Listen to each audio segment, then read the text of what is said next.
Jeff, why do you insist on doing this dumb internet shit on TV? I look and see, it's not just me. This place is a fucking joke, man. You're a clown. I quit. So many of us have stood where I stand. We are the young, so raise your hand. So many of us have stood where I stand. We are the young, so raise your hand. They call us problem child. We spend our lives on trial. We walk an endless mile. We are the youth gone wild. We stand and we won't fall. We're one and one for all. The writing's on the wall. We are the youth gone wild. No. It doesn't make logical sense, but it makes. Well, yes, of course. But it makes wrestling booking sense. Of course, this makes no sense. Of course, okay, it makes no sense. However, in pro wrestling booking, which often makes no sense, you would do that. It's about making money. It's not about anything else. Wrestling's always been about making money first and foremost. That's it. Yes, I look and see, it's not just me. Last weekend was the greatest weekend in AEW history. This is the greatest week. I look and see, it's not just me. My security, my safety, my life was in danger at a wrestling show. So many of us have stood where I stand. We are the young, so raise your hand. So many of us have stood where I stand. We are the young, so raise your hand.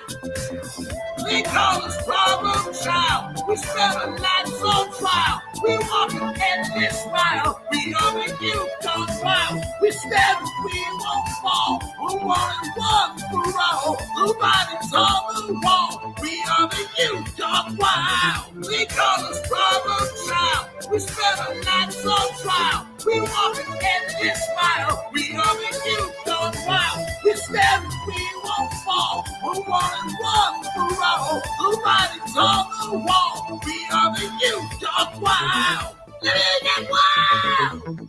Yeah. If you're familiar with how we do things often here on these Wednesdays, it's a lot like one of my favorite movies, Time Cop. What? Fuck you. Fuck you. Yeah.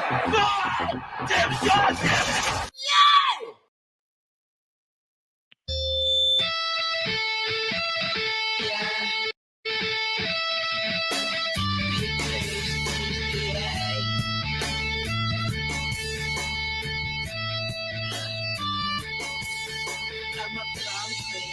But I keep to myself, stacking high green.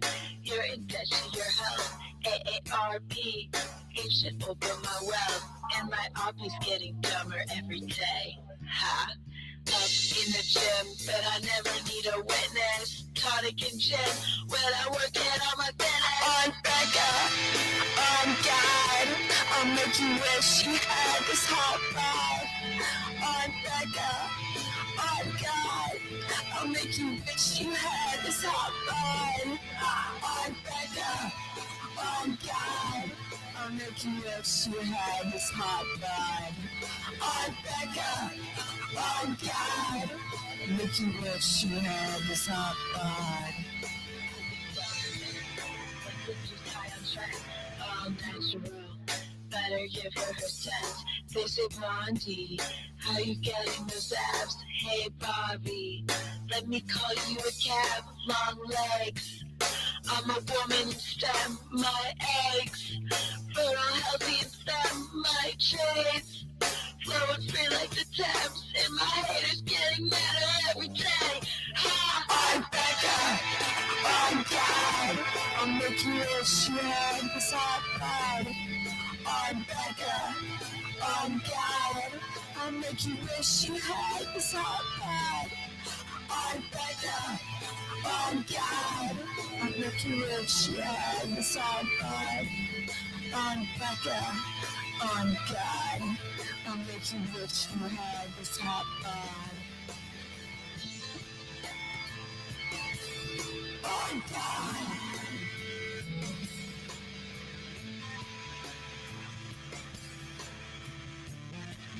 On God,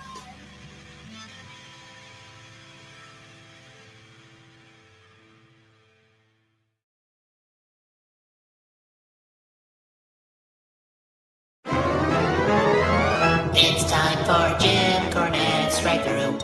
Sponsored by Stephen P. Send an email to our crew, buy a cameo or two. It's Jim Cornette's Right Through.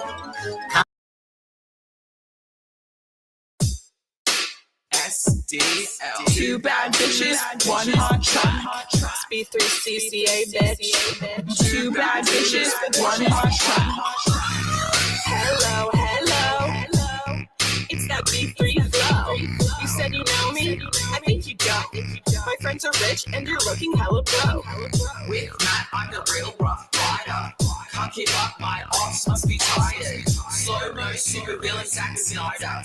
You talk shit, but I know you're a subscriber. DSL on our lips cause we're naughty. Hannah Montana acting like Miley. We can't stop cause we're the life of the party. Got your man squirming Scotty too hottie. SDL with a $sign ho. B3CCA with the 3 cause I'm cool. Face tat, ass fat, say hey. Two bad bitches, one hot track. Haters got a grip that's priceless. Haters got no dishes that's wifeless. Diamonds in my mouth, I'm priceless. Always ready for a fight, can't try us. You thought I'm a thotty, you thought wrong. Just a hottie with a body and a thought. You wanna fight? Let's get bloody like Gary. I'm queen of the prom. SDL with a $sign ho. B3CCA with a 3 cause I'm cool. Top of the East, now on top of the charts. We're spending our cash and breaking your hearts. Cool. Back in SDL, bitch.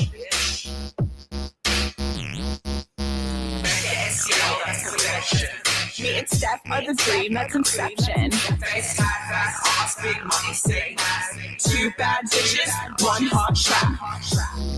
It's two bad bitches, one hot track. Two bad bitches, one hot track. B3CCA with a 3 cause I'm cool. Top of the East, now on top of the charts. We're spending our cash and breaking your heart. Two bad bitches, one hot track.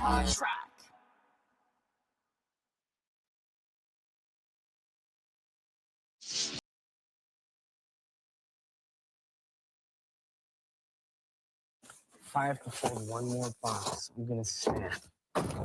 Did you say snap? Snap into a Slim Jim! You know a little excitement? Snap into a Slim Jim! Hey, it's Becca, bitch. I'm a demon shit.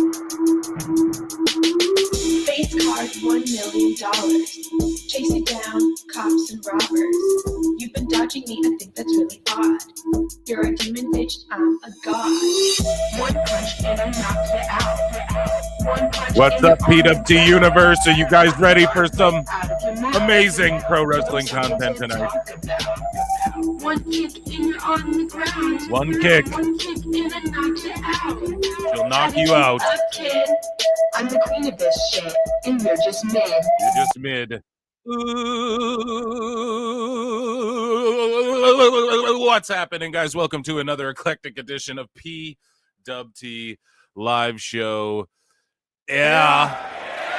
I am your host. I guess LA Knight took over the show. Sorry, guys, I had my looper on there. I am your host, the infallible Phil Marks, the fanatical, the quite frantic, the quite frank Phil Marks. Don't call me Frank. And we are here today on this Wednesday, also Rusev Day. And yeah, we're here to, do the dang thing. Welcome to Pro Wrestle Times. This is the funniest, silliest, most ridiculous pro wrestling live show you've ever listened to. I assure you of that. Chat, how's it going? All of you listening, how's it going? If you're over on X, youtube.com/@ Pro Wrestle Clips is my main channel. Come and sub there. Guys, we're almost at 7K subs, and we're at about 2K. We're about to hit 2K on like the podcast channel, the replay channel. So round of applause for you guys. Thank you so much for tuning in and showing out in droves. Consider we have more patrons signing up too, so please consider joining Patreon. There's like a free thing too if you want to try it for like a week and muster it. There's over 100 videos on there, so it'll be hard to get them all in that time, I'm sure, right? Especially with everything dropping this summer. Sheesh, there's a lot of shit. I'm like, I won't have time for anything. That WWE Unreal show's dropping on the 29th. I'm like, when am I gonna have time to even watch all this stuff? But yeah, so on Patreon there, consider signing up. Consider becoming a member for only 99 cents on YouTube. If you're a patron or a member, you get access to my Monday live streams. Okay? So consider becoming a member or a patron, and you can gift memberships. You can super chat in, or you can hit dislike, leave a comment, retweet, whatever you got to do. Show some support, show some love. Appreciate you guys. Okay, so we have Dynamite on deck tonight. You guys know that. Dave Meltzer and Brian Alvarez are hacks. Got hacked. Tony Khan is a belt collector, which is great. Okay, that's in the title. He added 3 new titles or whatever he's going to, or he has concepts of, and this is all leaking out there. And I put a poll in the chat. So if you're on X or if you're on YouTube, come on over to YouTube and vote in the polls in the chat, okay? What title are you most excited for? The unified title? What? The women's tag team title? What? The father and son tag team championships? We're going to talk about that in a bit. Does he mean literally the father and son tag team? Or does he mean belts that were designed, like, you know how you'd switch up the design of the TNT title? Does he mean like father-son pairing? What does he mean by that? I don't know. Or, of course, the PWT Philmarks flute weight championships, okay? What do you guys like? Let me know. Vote in the polls in the chat. And I appreciate that. Speaking of chat, I'm going to check in with you all. I'm going to first look at this Dynamite card, what we know. Of course, the usual suspects are always just like, man, it's fucking stacked, man. Fully on road to All In Texas. Right? They can't even come up with their own thing, like Road to WrestleMania, you know? But like, yeah, man, it's so fucking stacked. We're locked up. Like, what?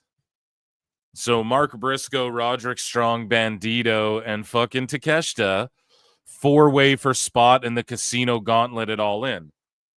Now, here's the problem. These guys will all just be in the Gauntlet at All In, regardless if they win this or not, and that's going to be embarrassing for AEW. And I'm going to point it out and go, why does Tony Khan never stay consistent with booking?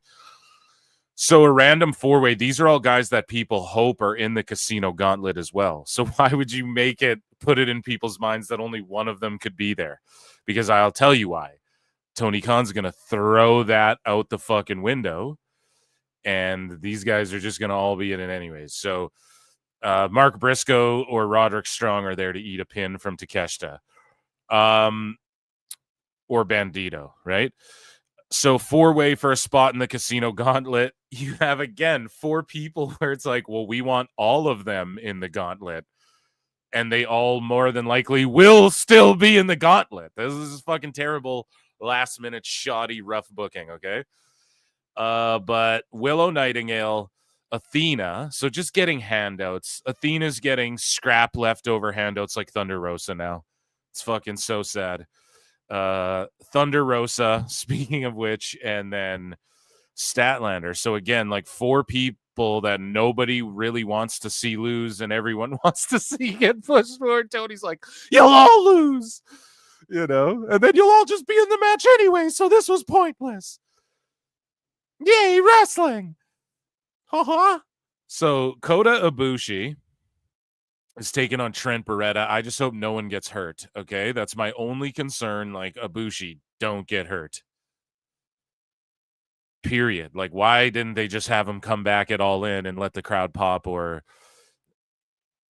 maybe he can actually go. I'm just really worried he's going to get hurt again. He's getting hurt every time he's gotten physical since he's come to America. We're the kids in America. Whoa. So the Hurt Syndicate will appear live. And it's so funny how MJF's in the group. It's so like, It would just work better if Lashley was like world champ or something, though. And then, because like clearly MJF is ultimately going to beef with Lashley in like a one-on-one match for sure. Like, what else is he angling for? Lashley's an actual star, and I mean, what else could this ultimately be leading to, right? It's got to just be MJF and Lashley throw down. And I'm here for that. It's funny, like the route they're taking, but it's like comedic and goofy is the problem. Hopefully MJF can like rebuild his value off of some good programs here. Yeah, that's all I'll say about that, I guess. So this is stacked, I guess. Only 4 matches. You think this guy would be melting down? Only 4 matches? Only 4 matches? If it was Fed, he'd be like melting down. There should be more women's matches. Right? But it's all good. Shout out Drain Bamager. And yeah, that is my preview. So let me check in with chat. Pardon me. Lincoln Hawk gifted 5 pro Wrestle Clips. Acknowledge me. Thank you very, very much, my good friend. Yeah, guys, memberships are 99 cents Canadian. So if you're in the States, that's like 30 cents American. It's not that bad, but it's pretty bad. It's getting pretty bad out here, guys. No, gifted 5 pro Wrestle Clips memberships. Thank you so much, guys. Yeah, and you can gift memberships. That's awesome. I believe in Jew Henry. Okay. No. Is he Jewish? It's not WWE, so all good. Say his religion, he appears. I came on at the perfect time. It's always the perfect time here at PWT. Until Daddy cuts off Tony's cash, he's not going to give a fuck about us. All I gotta say is that they don't really care about us. That song slaps, right? So we have some stuff to get into. Sicko or wacko or just delusional. I mean, they're all the same thing, right? That's why we coined the term wacko before anybody else can, right? Here at PWT. Phil is first, right? Underrated MJ song for sure, yeah. Okay, so, and yeah, 626, man, hit me up and I'll get you like graphics and fonts and shit. I know you're trying to. Anyways, there's 200 people watching. Consider coming on over, baby, to YouTube. And let's hang out there. And so let's get into some fucking news, man. Where do you guys want to start? We got miscellaneous. We're not like overloaded with stuff, but I do have a video that I want to EFAP a little bit. Oh, yeah, and I didn't plug this. Guys, this morning, this is why, because I didn't think I'd be dropping it till tomorrow, but I just fucking hustled up and dropped it this morning. I did a preview show for WWE Night of Champions. I was joined by Chris Connors, Alt Jake, and George Capture, Vintage George Capture, and we talked about WWE Night of Champions, a little bit of the Middle East stuff, like, just talking about how people blew it out of proportion, and then literally now no one's talking about that shit. And then we just like gave some early picks. You guys know I don't lock my picks on until the live stream, though. Like, that's when I lock my fucking picks on the night of the show. So I gave my early predictions, and yeah, so it was a fun show. Make sure you guys check that out. PWT Pod episode, I think 96. Okay, so I'm hustling up to get to 100 on those. Okay, but we do have some news, some miscellaneous stuff to get into, which I want to get into with you all, of course. I love getting into it with you guys.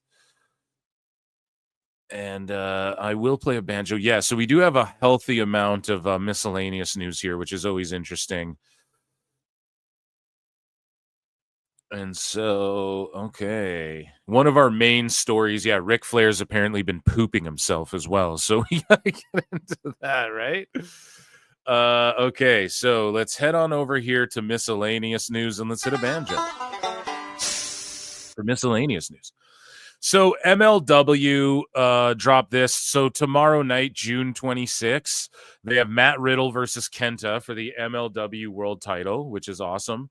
Ultimo Guerrero is defending his national open weight title against Alex Hammerstone. Now, it's crazy how Hammerstone had to like fight to get out of MLW.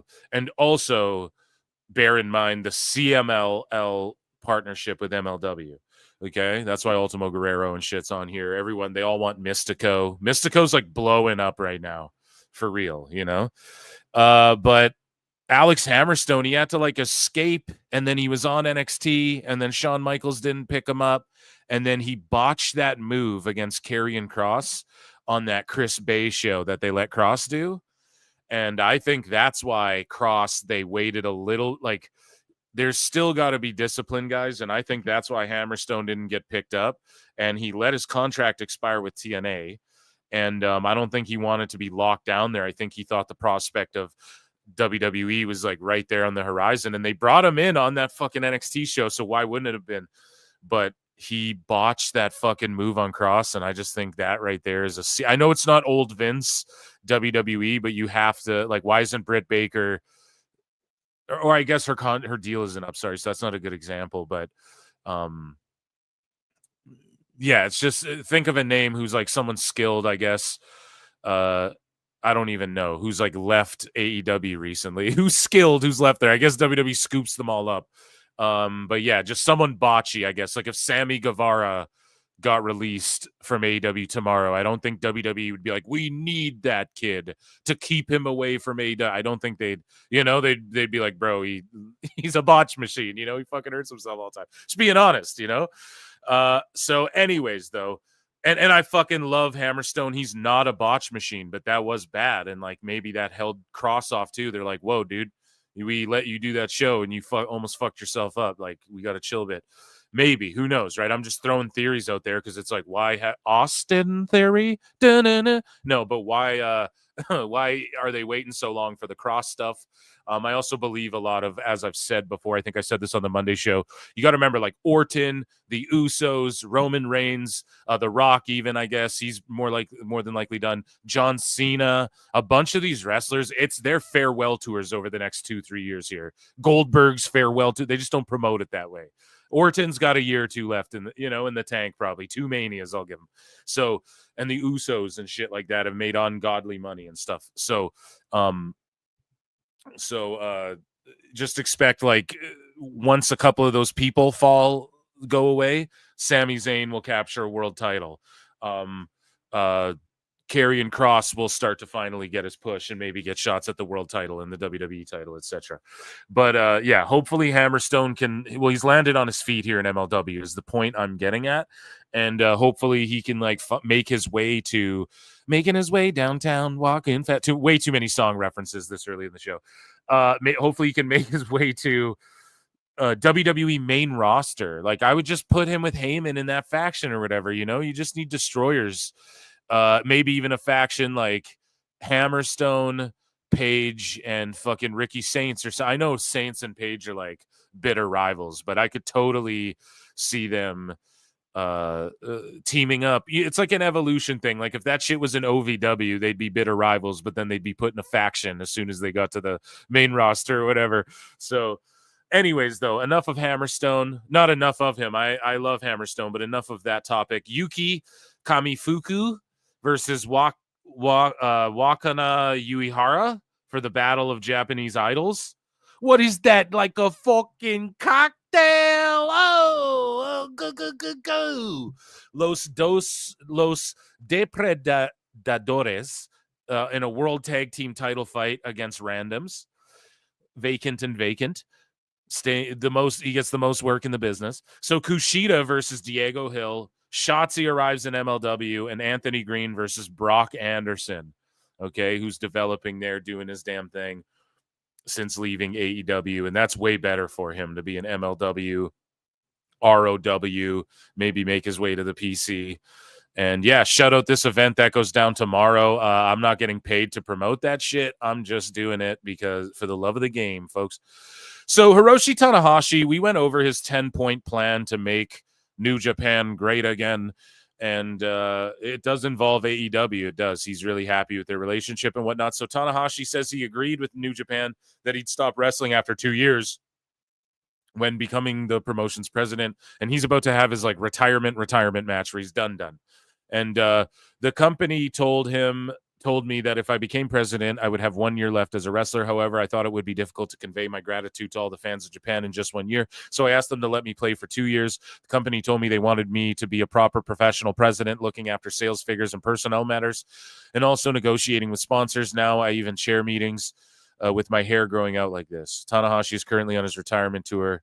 His last match is at Wrestle Kingdom 20 in January. So again, another final fucking last time is now tour going down. Tanahashi-san, he is one of the greats.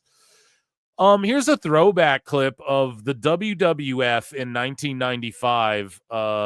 It was very similar in spirit to Tuesday Night Titans, called Donnybrook Theater, and it never aired. Do you guys remember Donnybrook Theater? I guess you didn't because it didn't air, but do you guys remember the rumors and innuendo about it? Chat me up, Eric.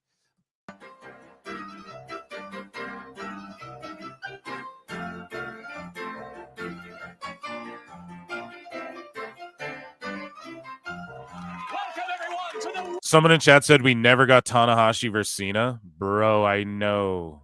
Or like Orton and Tanahashi. That would fucking cook, man. And we never got that shit, not even one time. Such a and like Okada.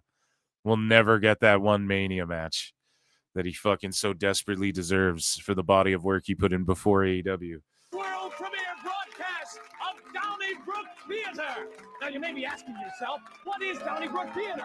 Well, it's where superstars of the World Wrestling Federation show their thespian skills. They'll be acting, and this week it's a journey to the Wild West. I want you to see this. Will you look at this? We have an authentic bar. We have an announcer from the West, a bartender. Look at the saloon girls. The audience is all part of it as we take a trip to the Wild, Wild West. Superstars of the World Wrestling Federation. Yeah, man. They were throwing all types of shit at the wall there and hoping it sticks. So speaking of sticking, in France, they had some amazing pro wrestling back in the day, but sometimes they also did weird shit. We covered them like using trampolines to get in and out of the ring and do their attacks or whatever. Let's check this out. Here's some more. Bol est revenu au centre du ring et qui en est sorti. La journée a été terriblement chaude. Les messieurs n'ont peut-être pas tout à fait leur vigueur. Et voilà le 5e concurrent. And then a bull comes out and the wrestlers just take off. They're not risking it. They're not even going to sell for that shit. Et voilà le 5e concurrent. See, they wouldn't even wait 1 second. Why would you risk that? Let a bull out there? That's crazy. So speaking of crazy and getting ran over, Matt Cardona ran over Shotzi Blackheart's arm with her tank that I am assuming WWE gave back to her, and broke her arm ahead of their match, and he calls her bitch and steals Okada's gimmick. Speaking of him as well. Hey, Shotzi. Yeah, so you did my process. Oh, yeah. That's right, Shotzi. Yeah, hit her again. Hit her. Server. You've been served. Yeah, you So that's like Smart Mark Sterling. Hey, bitch. Hey, hold her arm. Hold her arm. Yeah. That's right. I'm going to run you over, you bitch. Yeah! Yeah!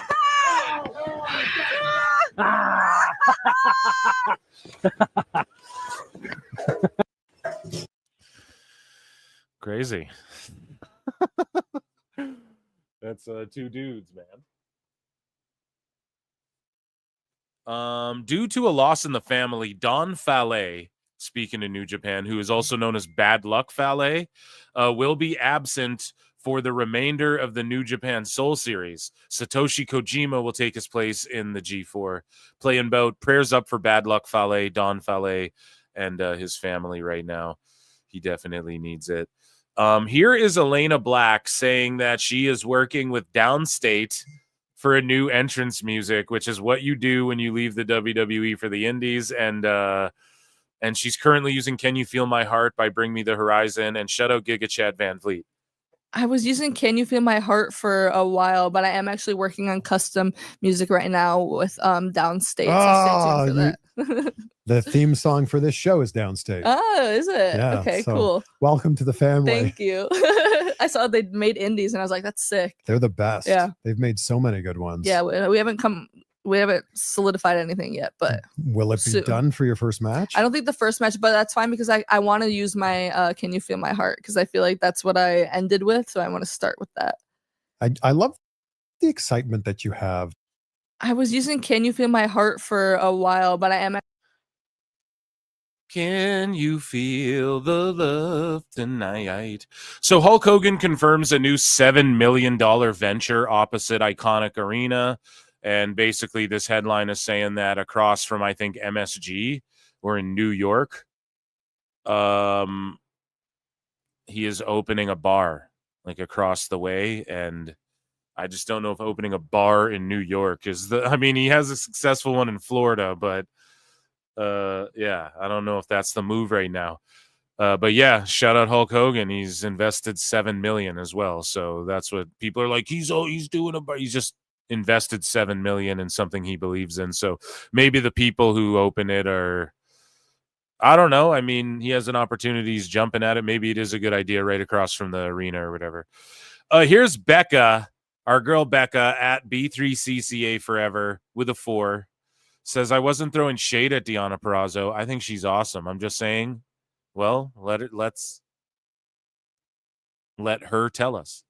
Deonna fans, you can shut up. I know what a virtuosa is. It's awesome that she's great at one thing.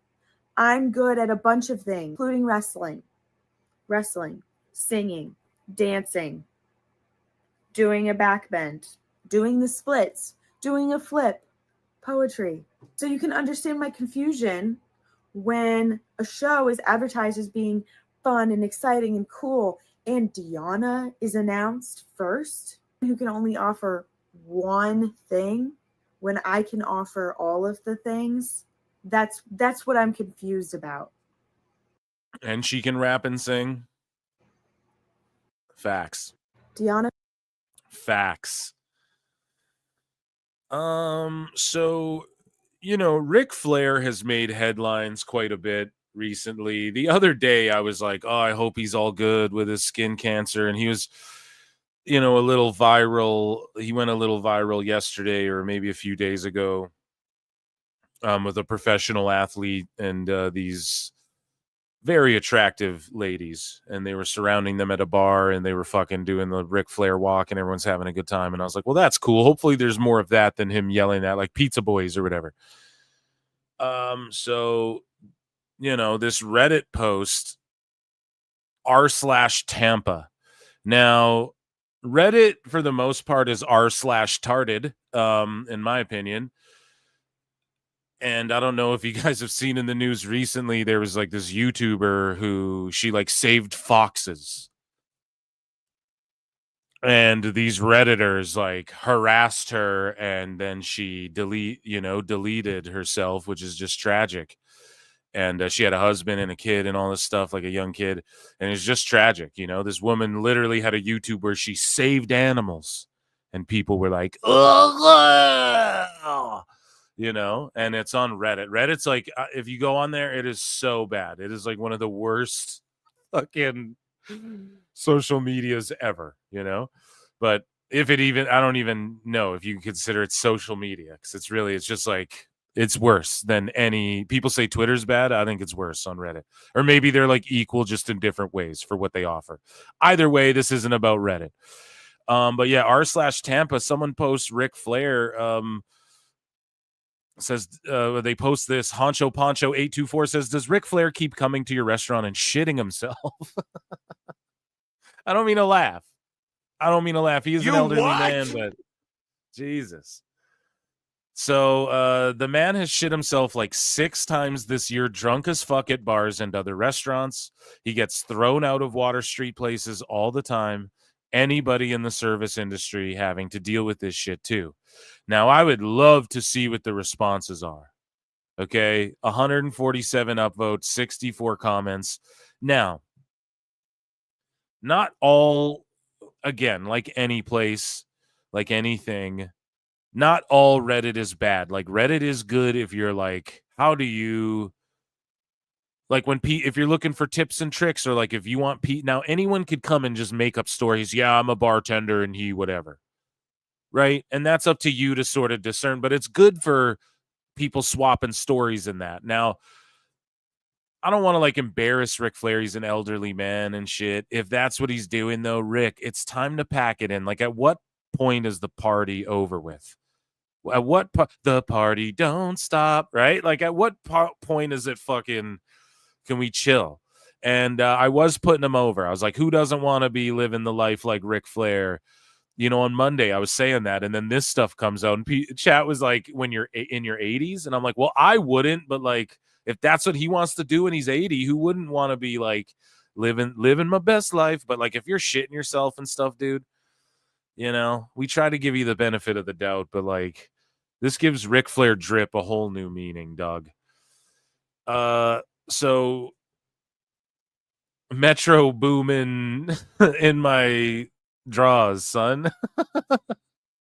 Going boo-boo and fucking doo-doo in my undies. So Ric Flair responds, man, to this. And let's read his response, man. This shit is crazy. He goes, now, okay. Oh, is this a fucking parody account? Oh my God. This got caught. This is a fucking parody account. Oh my God. Okay. So we've been had. Anyways, well, we have another one where it's clearly a parody, and that I was going to read later. So this fits into the theme of the show regardless. But yeah, this guy writes, I've seen what people have said, and here's my official statement. It's not Dookie running down my pants at the bars in Tampa. It's cum. But that's not what Flair said, so then it's not as funny. But yeah, either way, if these stories are true, now I didn't go sleuthing through the fucking subreddit, but yeah, we'll see if more comes of this, I guess. Now, to give some examples, as we've covered here on the show, Ric Flair stormed out of Kill Tony. He was all drunk. He's gone on various podcasts and just got like obliterated fucking drunk and made a fool of himself in recent times. And then, of course, the incidences at the pizza place, you know, he's clearly just smashed. You need to obliterate. And I just hope he or if that, I don't know, man, because it's the same thing when we saw Jim Ross smoking cigarettes. And I'm like, well, you got to respect that, where he's like, fuck it, you know? Like, anyone could, Jim Ross don't smoke. What he's been through and the shit, he just doesn't give a fuck, you know? He's going to do what he wants, and he earned that. As long as there's no, like, essay or any type of, like, weird fucking him messaging minors or something. I mean, there's no reason to like hate an old man who shit himself, who drank too much at the bar. There's a dude who does that at the bar by my place all the time. Downtown, rather, all the time. You know what I'm saying? He's a cool dude when he's, you know, when he's not shitting himself. He's all right. He's not half bad. So yeah, that, ladies and gentlemen, was Miscellaneous News. Where's my banjo, damn it?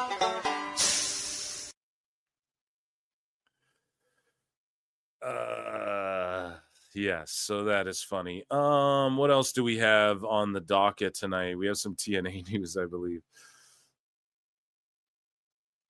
Yes, we have a few little things here from TNA. Usually I play the banjo for TNA, but I might just banjo it up. Banjo Kazooie, Banjo Tooie. You know what I mean? We're going to go Banjo Hawk Tooie today. We're losing it. It's a wacky Wednesday, folks. We got time. I'm just lining up how we're gonna do this here. Okay, that should work perfectly. Okay, so let me check my chat for a second.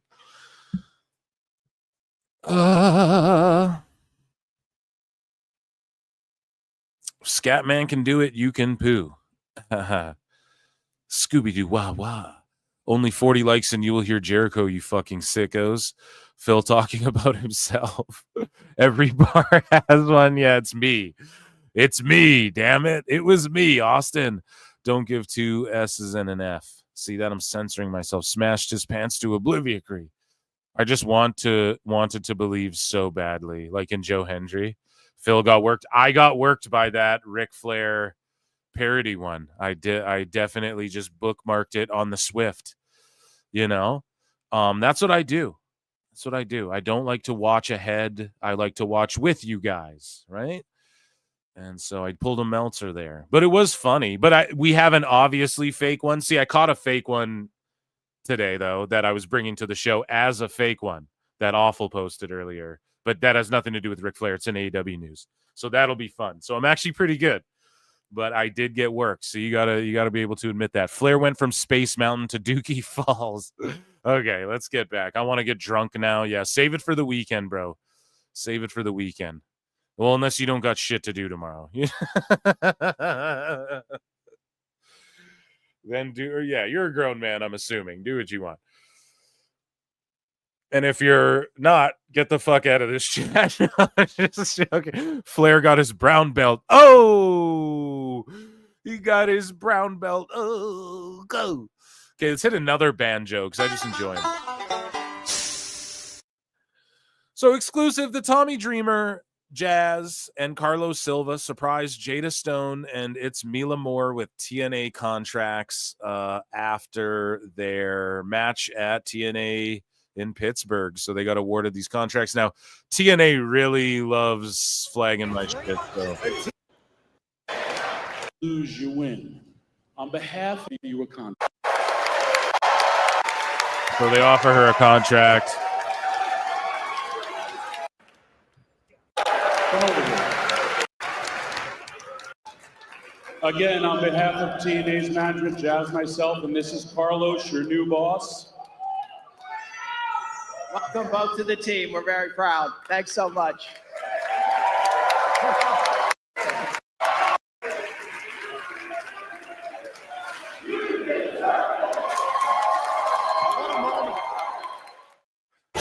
Yeah, that's awesome. I hope they keep scouting talent. They have that Harley Hudson girl, I believe her name is on deck as well, and she just has such a unique look to her. And Dark State invaded TNA. So again, we're like, this is 5 days ago. So look at all these empty seats too on this side. Damn it. TNA's being really ambitious. Like their goal is to do 4K at that Slammiversary show.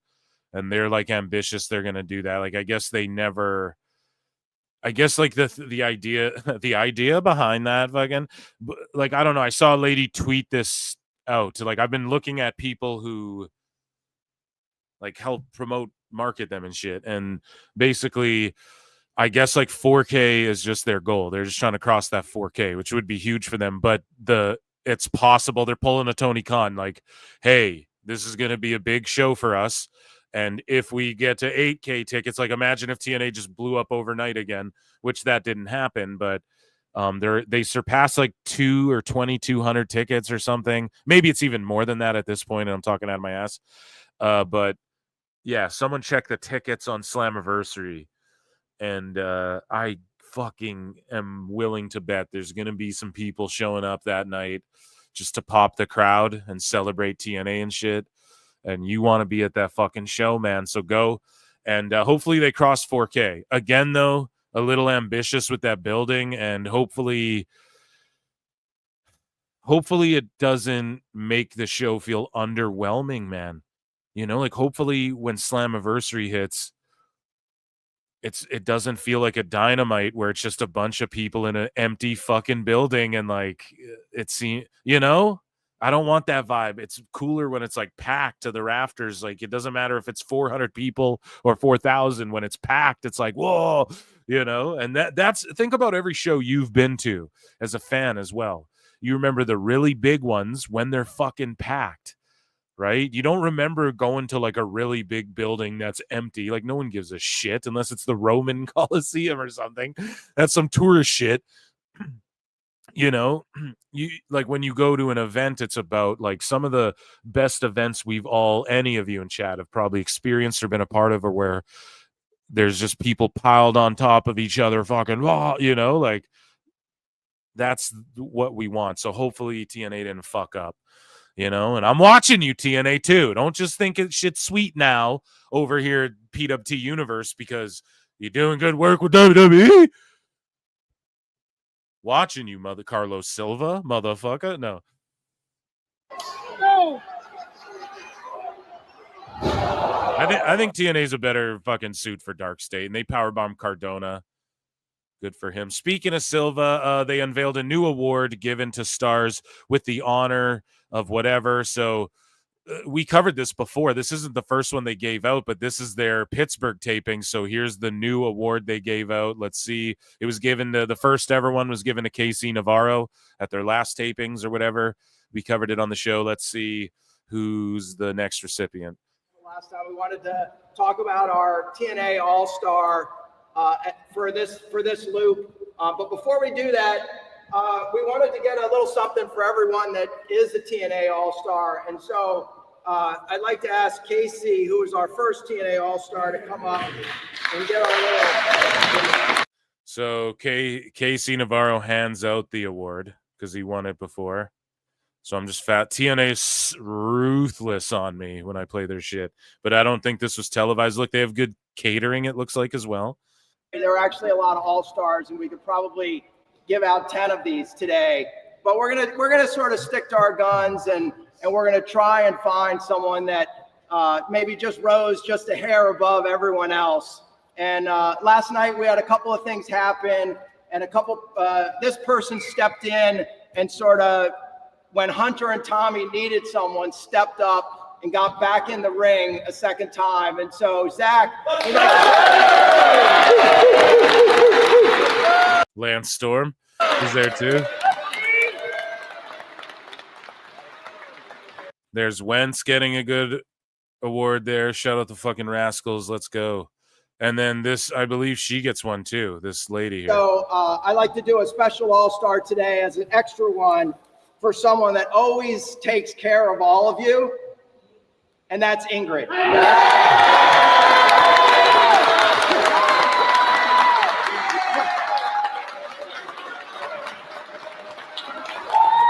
Let's go, Ingrid. Let's go, Ingrid. Ingrid. Yeah, Ingrid, you fucking rule.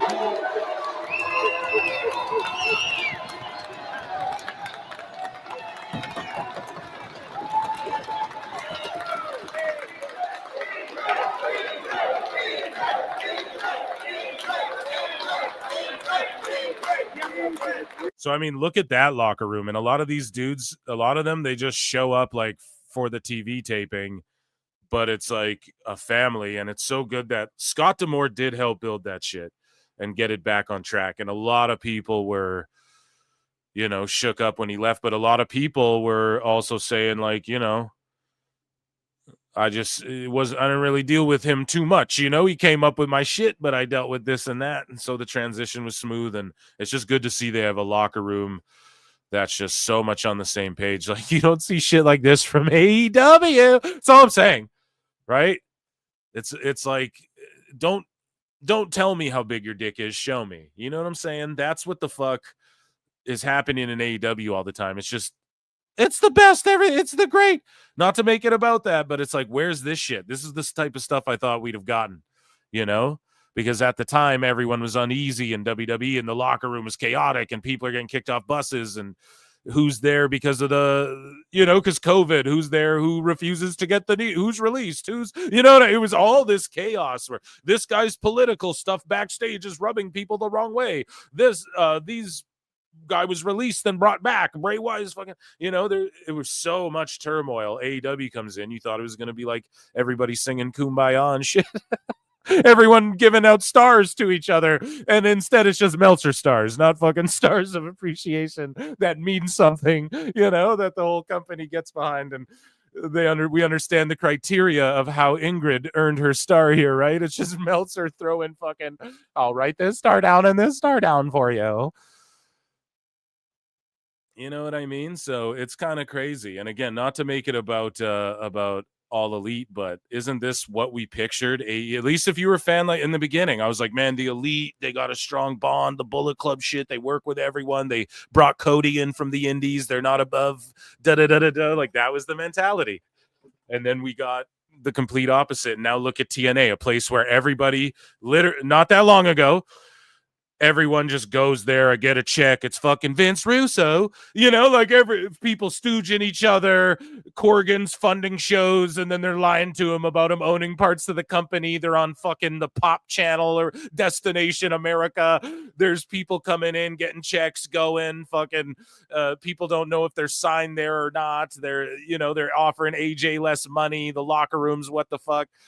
Think about that. That was not that long ago. Now they've just rose like a phoenix, man, from the ashes. And look at this backstage, this locker room, and just the way they all come together like this. It's so fucking cool to see. Shout out Ingrid too. Shout out TNA. So here's the thing. Elijah, who's been, again, WWE.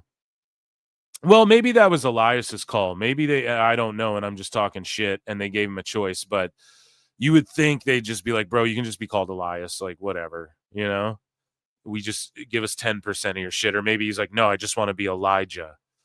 But there was already an indie wrestler called Elijah. So he's sticking with Elijah, and he's in TNA, but they use him a lot in NXT. And he was doing this with a torn tricep. He's injured. And he was doing this on NXT with a fucking torn tricep. And now Elijah looking to fly, big elbow right to the heart. And same with Top Dollar. Like, everyone who shits on AJ Francis, like, you guys gotta understand, man. WWE and NXT, they're willing to work with him immediately when they had the chance again. Because even when he was released from WWE, he was still working with them.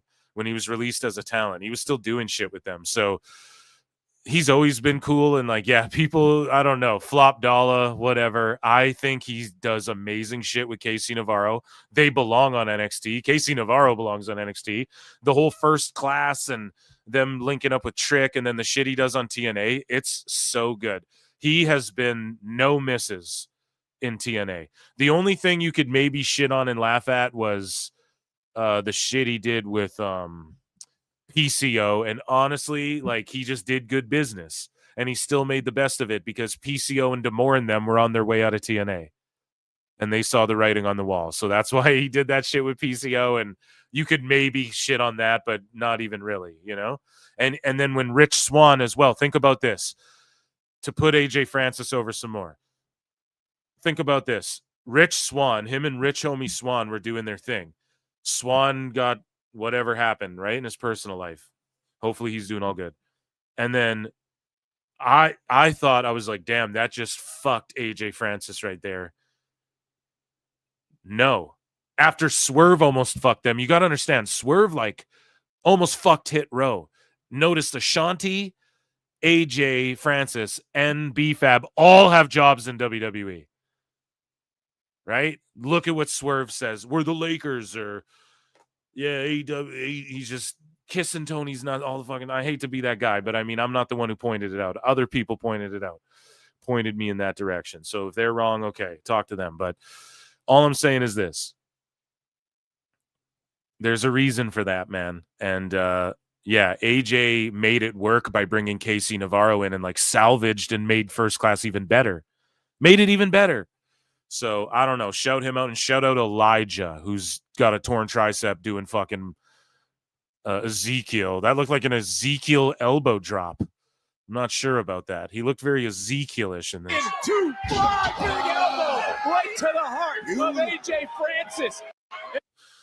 So, yeah, we got an update from TNA themselves. They said, or no, maybe I didn't bookmark it because I just kept that in the bookmark. So, yeah, TNA's like, Elijah can't do these next. He has a torn tricep. So he was wrestling on NXT with a torn triceps. Confirmed.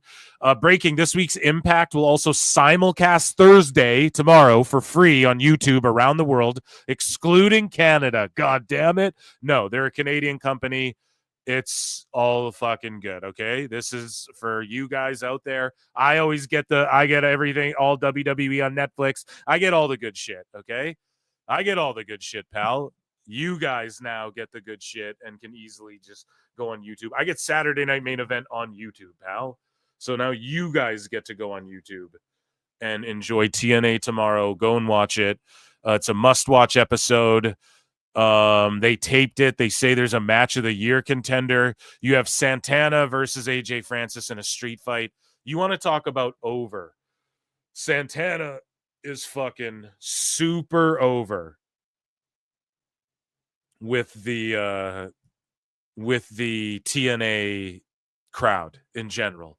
And he's been making appearances in NXT again. I hope he works his way to WWE. Meanwhile, we have an update on Angel Ortiz in TNA news, and it's not looking so good for him. So stick around for that. Knockouts Battle Royale for a future TNA Knockout World Championship. Who doesn't like a good old Battle Royal? The Hardys versus the Northern Armory with Eric Young. Now, these Northern Armory guys can work. There's something about them being kind of like crazy and weird. Just put boots on or whatever. Like, don't do the Mike Bailey fucking no shoes kick pads. Like, Northern Armory, I want to see. Don't rip off Shield or whatever, but go more like wear camo tights or maybe do like a just wear boots though, fellas, okay? Don't go all barefoot and shit. This guy acts crazy with his like crazy Moxley, I'm a fake crazy guy faces, right? Like there's certain guys like Mark Briscoe, Bruiser Brody, they make a crazy face and you're like, that's a crazy motherfucker. And then there's some guys where you're like, I don't know about all that, man. That hair, those eyebrows, and that beard's too too kempt and tidy and kept up with for me to believe you crazy like that. So a call to arms match, Mustafa Ali versus John Skyler, and they're working to get this John Skyler gentleman over here, and Mustafa Ali is just doing work in TNA, and Cedric Alexander, of course, debuts. Spoiler, it's all over fucking Twitter, you guys know. And so, yeah, make sure you guys watch that. And speaking of TNA, the Hardy Boys crossed the multiverse and stepped into Subway Mania in NYC. So you guys know Subway Mania, the guys who do the fucking wrestling shows on the subway. The Hardy Boys pulled up on it because, of course, why wouldn't you? And the Hardy Boys are just fucking goated. They are amazing. And nobody loves their fans more than the Hardys. If you've ever come across them, you definitely know that firsthand. And it's just really cool that they just do shit like this, man. And I love Jeff. He's one of the all-times. Love Matt, too. They're both two of the all-times. I know people are tired of seeing them. I think they have reinvigorated themselves in TNA. And we saw them on NXT once. Who'd have ever thunk it? I would love to see a day where we get not even at Mania, but maybe at a Stand and Deliver once we get or like a Worlds Collide or the Invasion or the crossover. I just want to see the Hardys get a send-off and then Hall of Fame and all that stuff sooner than later, you know? Sign that Legends deal, come back in the video games, let them give us like retro Hardys. You know, I want 4 Jeff Hardy attires in my 2K26 game. You know what I'm saying? I need fucking 3 Persona cards. You know, I need Will-O-the-Wisp. Okay. I was fucking playing as Abyss earlier, dude. Real quick. It was sick.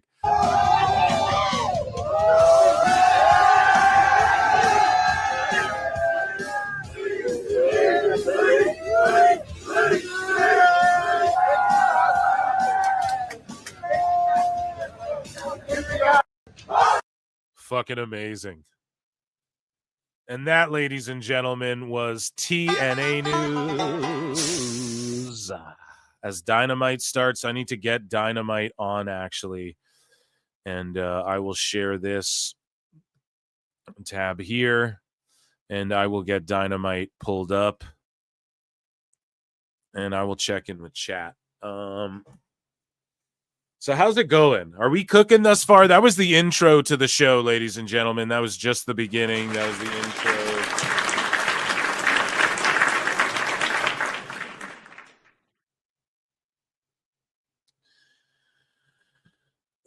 Let's see what chat's saying as I get this. Dun, dun. And it's on TBS. Yeah, I ask that all the time. You're confused. That was cool from the Hardys. Drug testing champions. What the fuck does that even mean, dude? Oh, come on. That's not very fair. George Capture says 49 likes. Guys, there is 268 people watching. It's fluctuating across X and YouTube. If you're on X, consider coming over to YouTube.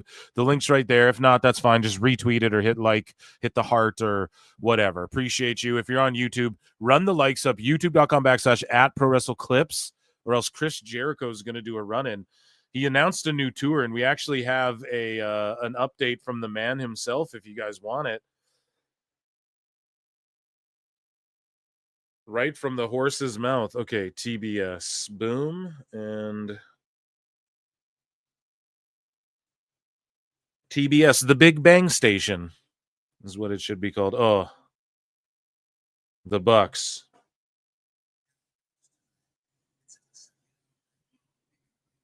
I have a tag match tonight. It's in the second hour. Why would you turn this on, look at this guy saying that, and go, yeah, I want to watch him fight? Fucking crazy. Nuts. So their match is now, I suppose.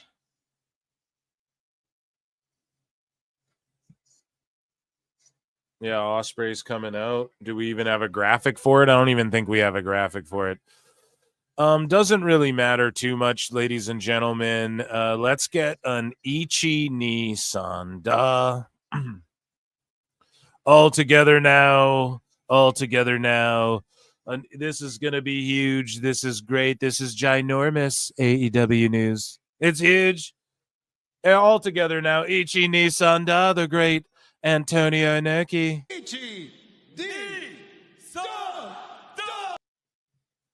For AEW news, I might have said TNA before. So we just talked about Mike Santana, who's super over, got into a physical confrontation with Angel Ortiz in AEW about, I want to do more. And this is according to Conan. He fucking confirmed it, and Santana's like, I want to do more. And Ortiz is like, well, man, let's just do our thing. And we don't have to. Conan! We don't have to worry about, like, whatever. We're getting paid. Da-da-da-da-da. So they got in, like, a physical altercation about it, Santana was like, we deserve more. And Ortiz is like, I don't want to rock the boat. Santana gets his contract comes up, or he asks for his release quietly, and he gets it, whatever happened. He goes to TNA, and he's like, yeah, dude, I'm going to actually do something here. He does. He takes the ball. He runs with it. Every market they go to, Santana's super over just with the TNA audience in general. And he's over with the IWC. They're using him in NXT. He was super over with that crowd. He's just a great worker. I've been saying it for a fucking long time. Watch this dude. He put on the weight. He's taking it seriously. He's bulked up. Santana's fucking him, man. This TNA run, if you're paying attention, it's special. And he is and now he's running his own shows in Puerto Rico and shit, if I'm not mistaken, right? And he's getting big names over there. And so Angel Ortiz, the last update we got from him, he's just, again, been persona non grata. Tony Khan doesn't have anything for him if he's not in LAX. Right? An old fucking TNA tag team or whatever. And he doesn't have anything for him, I guess. And Angel Ortiz got in, like, really good fucking shape not that long ago as well. Like, he just got really shredded and, like, lean, And he looks great, and who knows if he's doing that, because now he's realizing, and I always say people wake up at different times. So Santana saw the writing on the wall and is like, we urgently need to do something about this or it won't change. And maybe Angel was like, well, it's cool for now. But maybe Angel's starting to realize now, fuck, this dude didn't have shit for me. And so Michael Norton says, can we get Ortiz powerful back on AEW TV, please? And Ortiz says that would be cool. ... Yeah, that would be fucking cool. And Santana tried to fight for that, and then you fought him, and now look at what he's doing. And one of the biggest fumbles ever in AEW history. This is what people don't talk about, too. This is why so much of the audience jumped off early, because they fumbled shit early on. LAX, okay? They're just like a fifth wheel in this fucking faction. They're never going to get the tag straps. What the fuck? Lucha Bros, they did decent stuff with, but they didn't push them in the way, because everyone wanted a Penta singles run eventually too, you know? And there was just a lot of opportunities that they left on the table early as well that a lot of people don't talk about because it just happened quickly and people wrote it off immediately. It's weird too. Like, we got Swerve and Ospreay taking on who was that? Lee Johnson and Blake Christensen or Blake Christian. It's like miniatures of their opponents. You know what I mean? They're fighting like miniature versions of themselves. The Bucks booked their tag match right at the top of the hour. And then now these guys are going to go 50-50 with Ospreay and them. Well, because we weren't ready yet, bruv. I was tying me laces. What the fuck? No, just squash these guys and fucking Jesus. And then are we going to get the odd couple Swerve Ospreay win the tag belts instead of Ospreay like winning the fucking world title like they signed him for $8 billion to do? When we already got Hangman and Omega did this fucking story and you guys are just fucking rehashing the same shit. I don't know, dude. I just think like this should be a quick, they just beat these fools down, hit their finishes, get on the mic and go, we're not fucking playing. And then Ospreay and Swerve just cut promos like, we ain't playing, da-da-da-da-da. And then get out of there. Why would you like go to the limit with Blake Christensen or whatever the fuck? I don't know. And I'm feeling for Angel Ortiz. Collision is getting kicked off of Saturday for the NASCAR Cup. So again, NASCAR Cup Series is on the 28th. And NASCAR Nation is afterwards. They'd rather have a post-race discussion. And Collision is on Thursday again tomorrow night. So Saturday night's all right to fight. Remember that? So, yeah, Saturday, guys, make sure you're tuned into PWT during the daytime for the Night of Champions watch along, watch party, live stream show, and it will be spectacular. Okay, it'll be very fun, and I'm gonna get lit. We're gonna have some day sips, I think, if everything permits. And yeah, we might have a drunken Irishman running on this show. We might have some soup boys might pull up, or I might pull up over there. We might do a little double stream. I don't know. We'll double dip in some soup or something. We'll figure it all out, but it's going to be an extravagant day, afternoon, if you will, no less. And yeah, Collision, I guess you're going to Thursday. Guys, Collision's going to Thursdays, and either we'll stay 2 hours or get shortened to an hour, or they're going to add a third hour to Dynamite and Collision's going to get canceled, or they add a third hour to Dynamite and just call it Collision. And or maybe or they might start taping Collisions and then airing them on Thursdays or something. That's what's going to start happening, especially with UFC. The way it's looking for UFC right now is Netflix wants, and I know I've said this before, but it's looking more and more like Phil was right about this shit. Okay, Netflix and Phil, I don't miss. But I just think Netflix is going to want like 4 to 6 big fights per year, like fight nights, they'll call it, whatever. Like a UFC Noche is a big one, and maybe, and that's sometimes in America, but it's like celebrating the Mexican heritage and all of that, the Latino heritage and all that. But just like, Tapuria in Spain, or like when Paddy Pimblett fights in the UK, that like Netflix wants those fights, 4 to 6 of them maybe, and if it's more, then good on them. So that's a big bag. WBD is going to try and get in on that.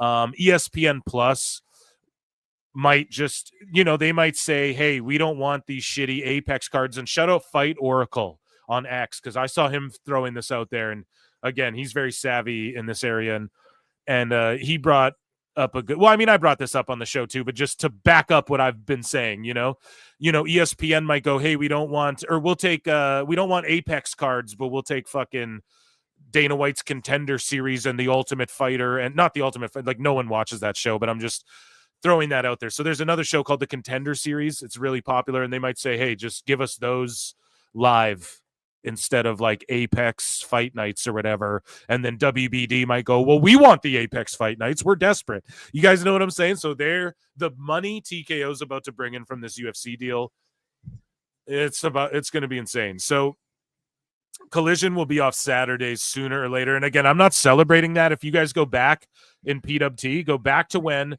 look up the date, like when did Collision come out, like start, and then go back to me being so hype. And that was my show. And I was pointing out, look, dude, this is how Punk, and before the sheets confirmed it, I was like, dude, I swear Punk and them have to be fucking, like, someone has to be calling the shots a little differently there. Look at the way they're setting up the matches before they're cutting promos, and then it's going into the fucking the intro credits, and it's Elton John, and Saturday nights are all right to fight, and it's Joe, and it's Punk, and that was my show. Collision was my show. I was a collider.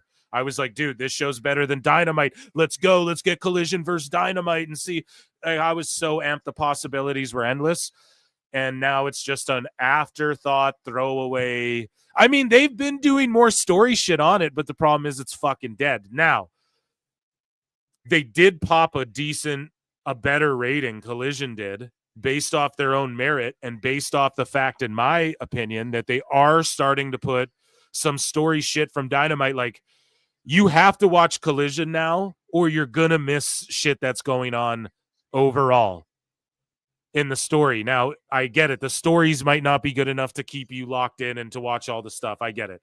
But they're starting to have like Moxley show up. And again, a lot of these beats to the stories in AEW, it's just shit happening. It's not really, but if you want to make the fair argument, like everything that's going on, like Moxley's cutting promos and shit on Collision. If you want to know the lore in its entirety, yes, you either go on their YouTube and watch the Collision clip, or you got to consume Collision to some degree, right? So I believe that is doing good for them, but in the old folks, I'm gonna break it all down. Like, I've been right about all this shit because they popped a better number, and people might go, well, there's a lead in. Okay, but they popped like a bit of a bet, like in the 400,000s for Collision. That's a win for Collision these days. Honestly, it is. Okay, but here's the thing: the key demo skewed lower again. So Meltzer's going to go, oh, the cable number's higher, but all the young people are watching too. They're just all on Max. He's going to fucking use that excuse.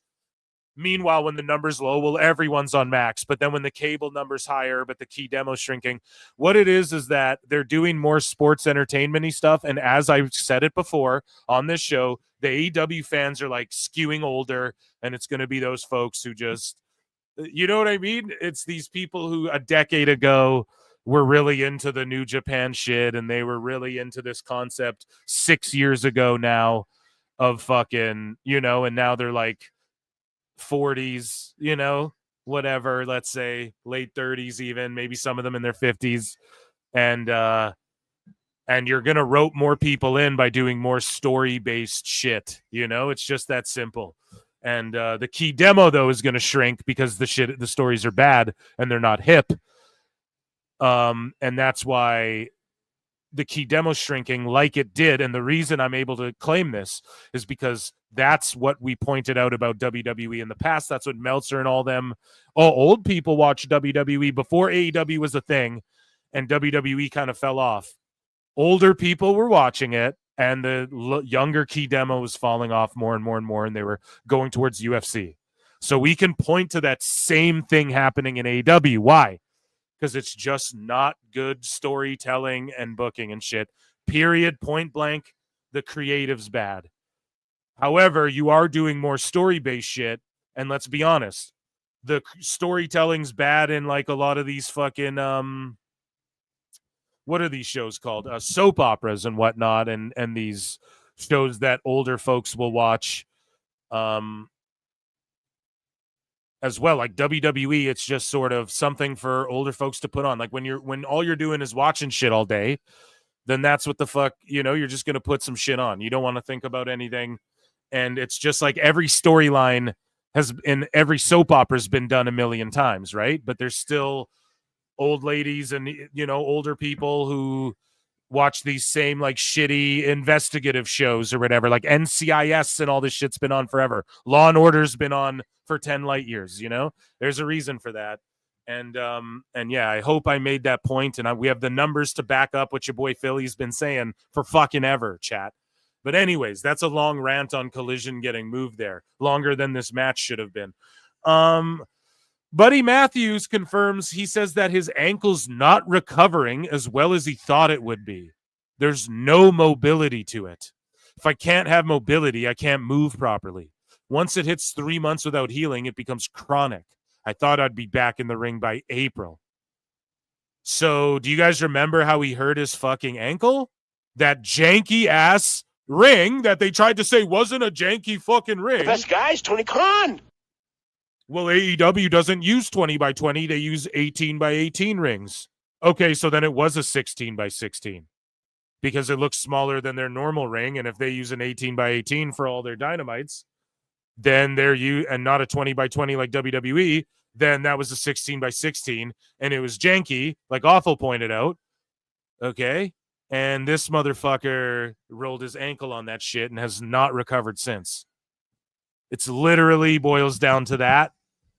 And I hope he has a speedy recovery, which, well, it's not speedy. So I guess that hope is all lost, right? Unfortunately, I hope it's speedier than it's been, I suppose. Again, just pertaining to Tony Khan and just the culture of like his soccer team and their fandom and the Jaguars team and their fandom and AEW and their fandom.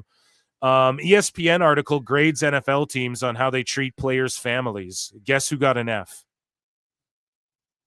So how NFL teams are reacting to survey on family treatment. So after home games for the first 5 seasons of Jesse Bates III's career, the former Cincinnati Bengals safety had to leave the stadium to find his family. Now in Atlanta, Bates meets his family in a suite in the Mercedes-Benz Dome after home games. Do you guys hear this?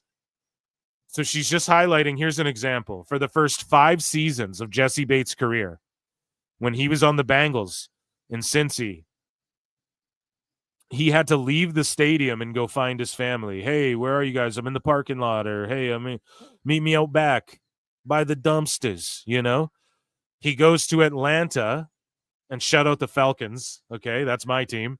I don't keep up with NFL. Like, I'll watch the Super Bowl, but I have not been deep in it since I was younger. But the Falcons were my shit, okay? So Bates meets his family in a suite after the games where there's food and shit like that at home games. So the opposite is true for the Jacksonville Jaguars. Oh, no. Oh, no. Not another fucking... Oh, no. The best guy is Tony Khan. Oh, no. According to veteran Jaguars player who asked for anonymity. Now, again, they asked for anonymity. Okay. I promise you, ESPN talked to folks. They're not... You can listen, man. You can take their word on this one because this is like a study done amongst a bunch of fucking teams. There's no way they're just gonna, big NFL paid them to make teams look bad and shit. They're not trying to do that, man. Especially with all the, like when Lawrence got drafted too, it seemed like there was a bunch of, that's his name, right? I'm not the long blonde haired kid.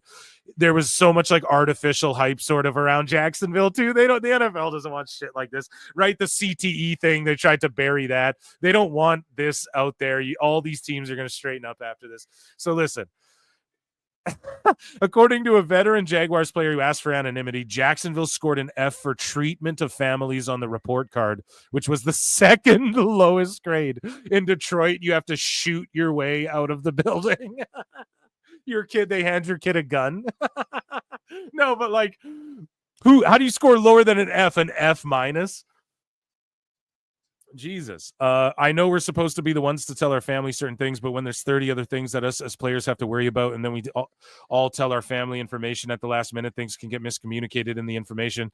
When we have to be the person to give them the tickets or be the person to do all these things, stuff happens. You know what I mean?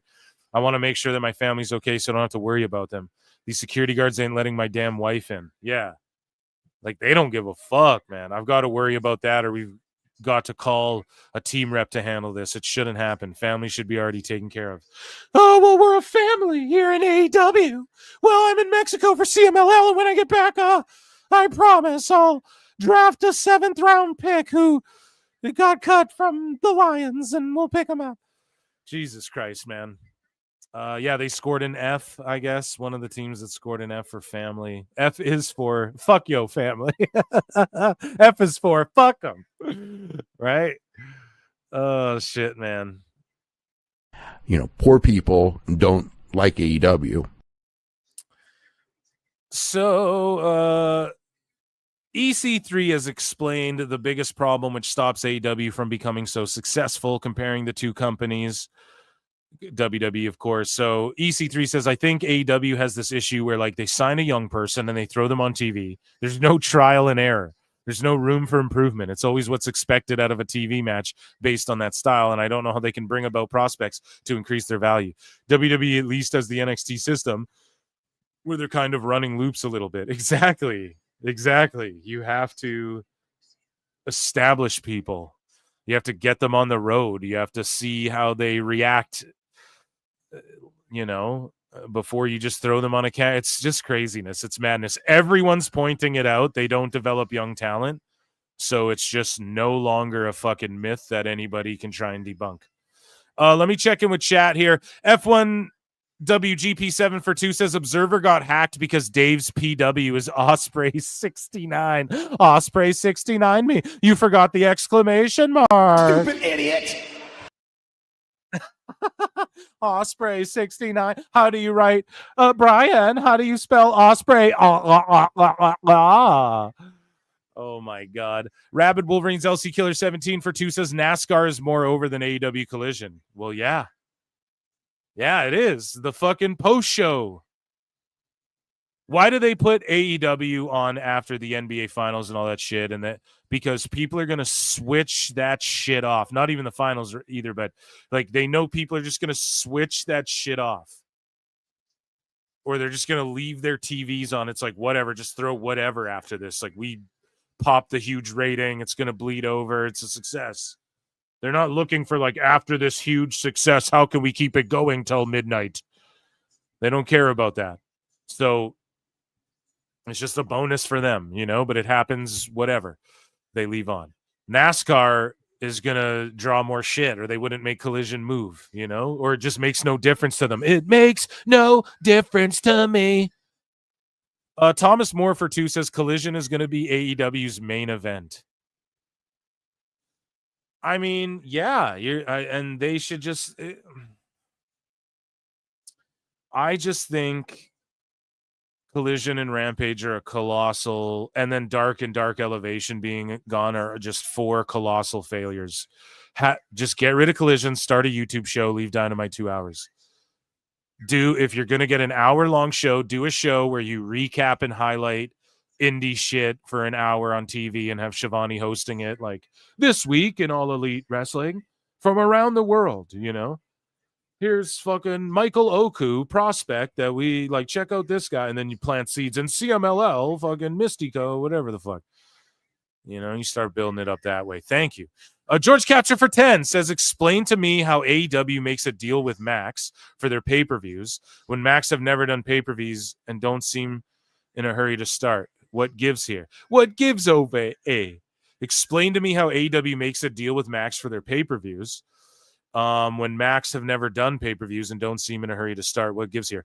All they have to do is put a fucking pay. All they have to do is put a pay me button and then boom. You can watch the show. Just watch the show behind this paywall, click this button and give us $70 and here's the show. So I don't know why they don't do it. I don't know what's going on. They're saying they're still working out the kinks. They're like, we're on Max. And then it's like, but go to Amazon and get our pay-per-views. And then Meltzer's like 30% increase because of Amazon. That's not true at all. He's just adding that number. Whenever you see people go, sources say 30% on the pay-per-view or the pay-per-views are having an overall increase. They're not. Dave just invented that and is his own source on that because he studies the business. He just says, I study the business and my estimates. When have Max ever done pay-per-views? I don't know. We don't get Max in Canada, bro. And yeah, they're not in a hurry to start because they don't care. AEW's not a fucking priority for them at all whatsoever. And thank you so much, the top mod of the top fucking pod, man. Lincoln Hawk for 5 says the Jags had their in-stadium direct TV shut for not paying the bill last season. Are you fucking serious, dude? That's great. Are you serious, Tony? Come on, Shed. Come on down.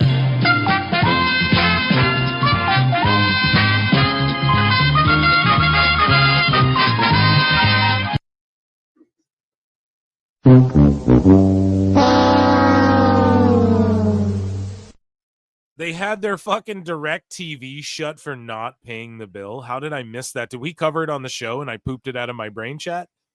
Holy shit. Okay, let's move along. We have some more AEW news. Speaking of not paying the bill, All in Texas at Globe Life Field update. 18.6K cross. They appear to have comped a few hundred tickets today. They comped way more. They've comped a few thousand minimum. Hopefully all the people turn up. Again, this is I'm not a dirt sheet. I'm not a dirt sheet. And you don't have to pay to get in my Discord to hear fake gossip. So I'll hit allegedly. But they are legit worried about. They think their setup will cover it now the way they have it, but there's going to be a lot of empty seats because when you comp this many people, not all of them are going to show up. So the turnstile count, no one ever checks that. It's going to matter. Well, you don't know how much everyone's families and shit are there too. Doesn't matter. Literally doesn't matter. This thing is, they're going to artificially hit 20K. You have some of these sickos saying 20's a given. 30 should be a shoe-in and shit.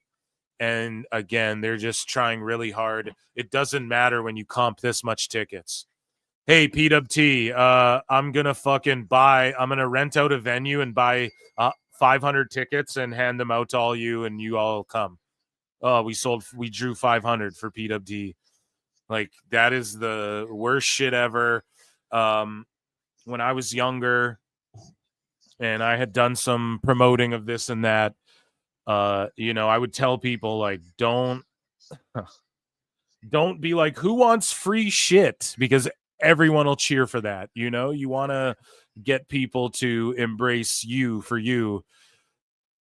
You know what I'm saying? And it's just, oh man, it's just not going to look good there. And if we have boots on the ground, if Pete in Texas is there, or if somebody's there that evening who can send pictures and be live boots on the ground, that would be tremendously, that would be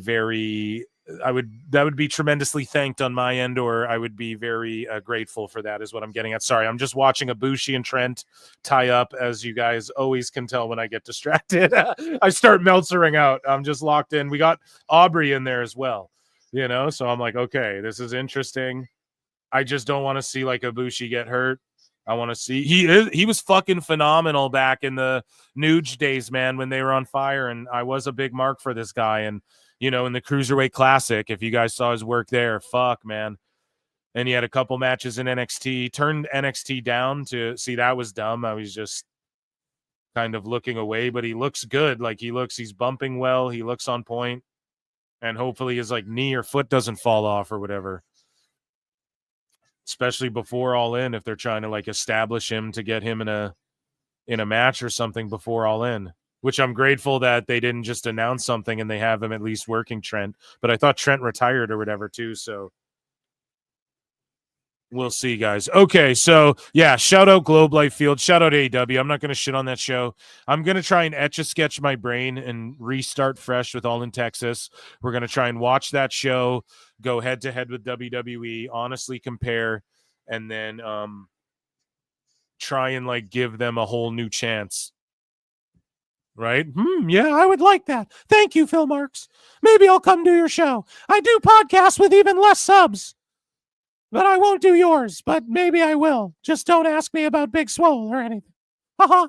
So he announced it. Tony announced it because this is what he falls back on. He had one good concept, which, by the way, isn't even a good concept, chat. It's actually a terrible concept. The fact that this casino gauntlet match is supposed to... I'm going to explain it, and I've explained this every single time. The idea is the first person who gets pinned Or what's the Casino Gauntlet? Is this the one where they draw the jokers? Or whatever the fuck, chat, explain it. See, this is the problem. This is the problem with his fucking matches. They're like Anarchy in the Arena, Stadium Stampede, same thing. Then he does the Gauntlet match, or there's like the Royal Rumble or whatever, where there's, or is that the Double or Nothing Battle Royal or whatever, where someone draws like a Joker card or the Ace of Spades or whatever. The Ace of Spades. And then the Casino Gauntlet match is where first fall to a finish. So whoever gets the first pin wins the match, but then they expect us to believe there's 30 guys there flown in from all over the world, other feds, who, if fucking Ricochet pins Mike Bailey when only 5 guys get in, that means we know everyone's going to come in and then the pin's going to happen. You guys know what I mean? Like, it stooges the format, doesn't even make sense, right? It should be once everyone enters, then it's first fall to a finish, or it's just pin, submission to elimination. And then falls count anywhere. That's how you make this match interesting. You don't do fucking, the first guy who gets pinned wins the match, unless they fixed it, and I don't know. But it can't be whoever gets a pin or a tap out wins. Because then Mystico's sitting back there. You mean to tell me they flew him in and he doesn't even get a shot? Like, in kayfabe, that doesn't even make sense. So the actual idea of the match is pretty dumb. Okay? It's a terrible concept. No one points that shit out. Okay? They're all just like, what a great match. And they are fun if you forget about that glaring hole in the fucking rules of the match. This is how you fix it, Tony. Make it elimination style. And that's why you earn the title shot, because a bunch of people get pinned, and don't worry about, they're all buried and shit, and make it falls count anywhere. Or you make it, and then that way, people can go do like their dive off the stage, because it's AEW, they're going to do that, and then they can just pin their guy out there. It's not like, they're just gone and they just fight off, No, they get eliminated or whatever. Or you just make it one fall to a finish, but everyone has to enter the ring, right? And there's no DQ, but the fucking pin has to happen in the ring. That's how you fix that match and make it 10 times better. And then it's more believable, and I'll tell you why, because that's already a stipulation anyways. That's already the stip, because we know all the entries are going to come in. But you don't know. We don't tell you how many entries there are. That's the mystery of it. That's fucking dumb, because we know you didn't kayfabe, fake pretend book 7 people that then didn't enter the match. Like that, we understand. Like, you guys get what I'm getting at, right? The curtain's too far back in 2025 for us to go, this in storyline, he actually booked like 7 more guys who just didn't get in. That's dumb, So yeah, the women get one as well. So it's like the Royal Rumble, but this is all in one night. So there's 2 gauntlet matches in one night, and then like 12 other matches on top of that. It's fucking craziness, man. Now, this would work if you had like 4 headlining matches and then 2 of these gauntlet matches. Okay. Or if this is 2 separate nights. Okay. But it's pretty fucking crazy. And the Royal Rumble does it. Yeah. And they have 1 or 2 other matches besides those matches. You know what I mean? So it's wild, man. It's a lot of wrestling we're going to be consuming that day. I'll be streaming all of it. PWT live show. Make sure you're locked in here.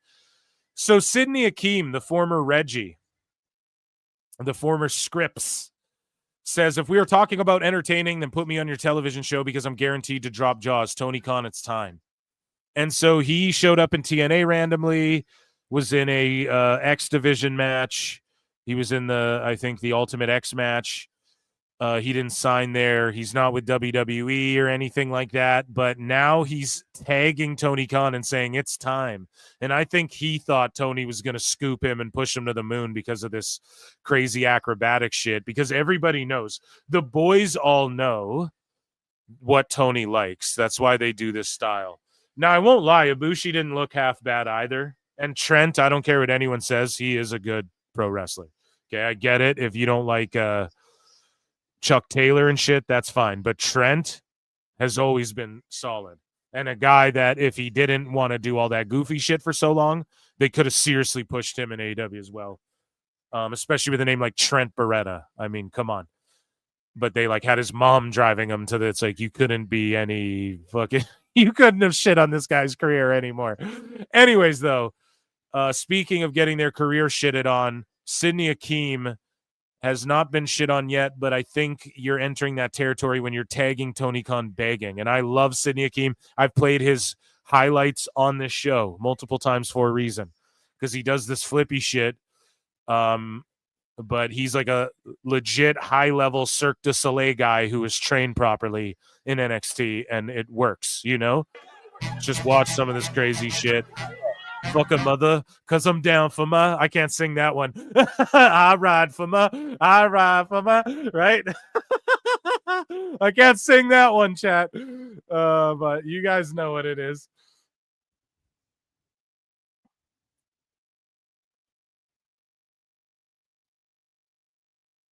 Dude, that's pretty crazy. That's some Ninja Mac shit. You know what I'm saying? So AEW's Tony Schiavone flew cross country to adopt a rescue dog from Monroe's Motley Zoo. And Tony Schiavone, round of applause for him, man. He went and adopted and saved his dog.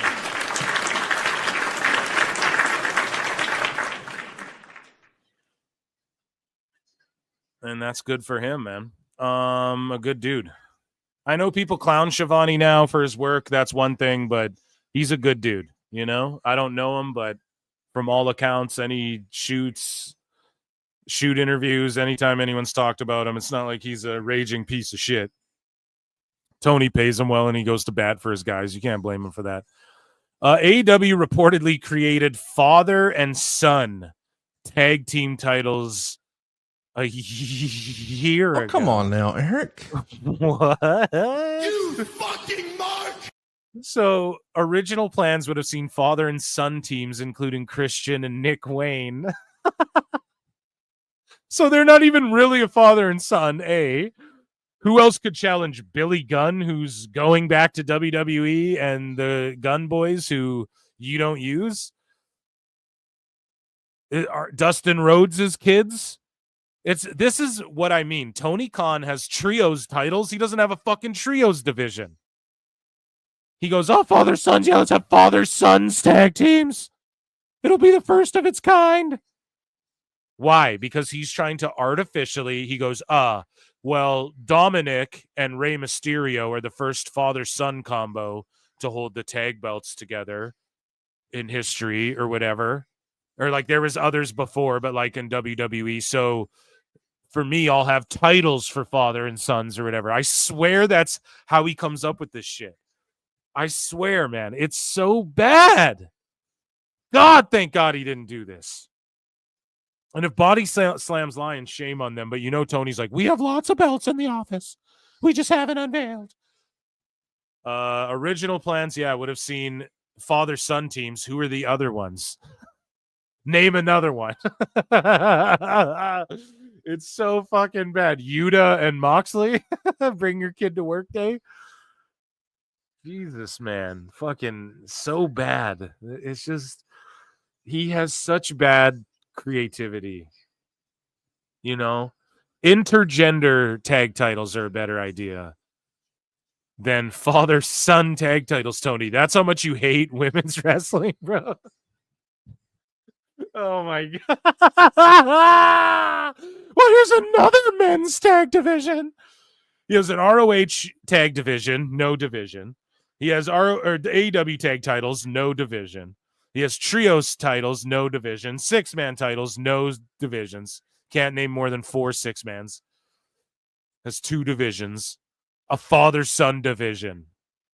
Or is it just belts for them to hold belts? Tell a fucking story, man. Bring a writer in. Bring me in to save your fucking company, Tony Khan. The best I will guys, save Tony your Khan. company. Fuck. This is crazy. Okay, moving along before I punch a hole through my computer screen. Tony Khan, and vote in the poll, guys. If you're on X, there's over 300 of you watching. Come on over to youtube.com/@ProWrestleClips. Vote in our poll, please. What title are you most looking forward to? The unified title, the rumored AEW women's tag titles, the father and son tag titles, or the PWT flute weight heavyweight titles of the universe? Vote in the poll below. So AEW creates women's tag team titles, as I just brought up. And yeah, man.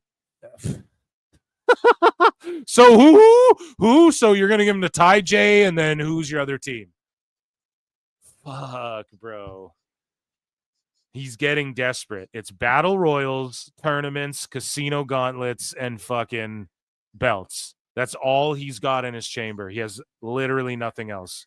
And anything you guys see that's somewhat story-wise are the wrestlers pitching it themselves, and then other wrestlers coming in and going, well, yeah, but what if we do this because my guy this, my character this, and then they sort of come to an agreement, and then Tony goes, and it'll culminate after this tournament, I do, and then it's just all fucked up. So, I mean, okay, women's tag belts, all right, you need those, right, for the fucking 2 women's matches you have per week. Like, fuck, man. So Collision, as I talked about earlier, a 426K average viewer key demo. So that's like 100,000 jump up for them, sort of, if you want to chalk it up or break it down, twist it whichever way. Tony Storm's cutting Carmen Sandiego promos. You had Ibushi on the show, so people wanted to check that. You had AR Fox versus Mox, which I don't know, man. AR Fox is like a vet in the game, and I don't mean to shit on him. Like a lot of wrestlers and like wrestlers I fucking talk to and I've acquainted with really respect this guy, and I do too. But he just don't be selling, man. I don't know what it is. Like, dude's got to learn how to sell. I don't know, but he's impressive physically, and the moves he's innovated, and people bite his shit. He does some stuff that's kind of dumb, but it is what it is. And, you know, you had Fletcher and Adam Cole. I mean, I would just put that title Adam Cole has on Fletcher and keep it moving. Like, or did they do that? Fletcher should be your TNT champ and just get rid of Garcia and all these geeks. Like, what are you even fucking worried about them for? You know, you have Fletcher and he's solid as shit. Got a great look. That pink gear he's wearing. He's got to just do variants of that. Like do like a baby purple, a baby blue, like a green version of that. Keep doing the yellow. Those, you know, those macho man type, those flamboyant, those flagrant colors, and just keep doing your thing. His look is great. He's in tremendous shape. He wrestles well. Fletcher cuts great promos. That's their top prospect, I would say, him and Takeshita for sure. And then, yeah, they pop a bit of a rating, but look at the key demo, 0.10. So they're like, yay, we popped a bit of a rating, but where's the key demo going? They're leaving, bro. Those kids that the Rizzler brought in for a few weeks, they're leaving, bro. And, yeah. Oh, they're just all on Max. No, dude. It's because you're starting to tell more stories. And, like, if Tony Storm and Mox are going to be on both shows, then you got to tune into both shows.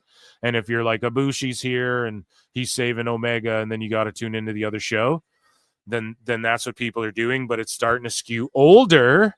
Why? Because if there's nothing on, the older people will put the shit on. They'll put the matches on. And also, young people can't get into this shit because this is just bad Vince McMahon, WCW 2000 level creative. And that's all it is.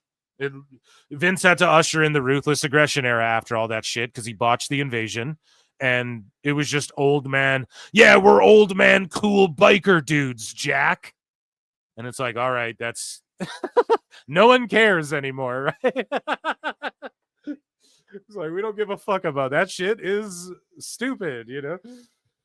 That shit is in movies now. We don't care, you know. And then it just it became like, I'm just joking, guys, but you know, it's like the Italian mobster. Like, all the mobsters have podcasts now. And they're just like telling you what mobsters did, and like the mob is just like in movies now. It's not even a thing, you know. So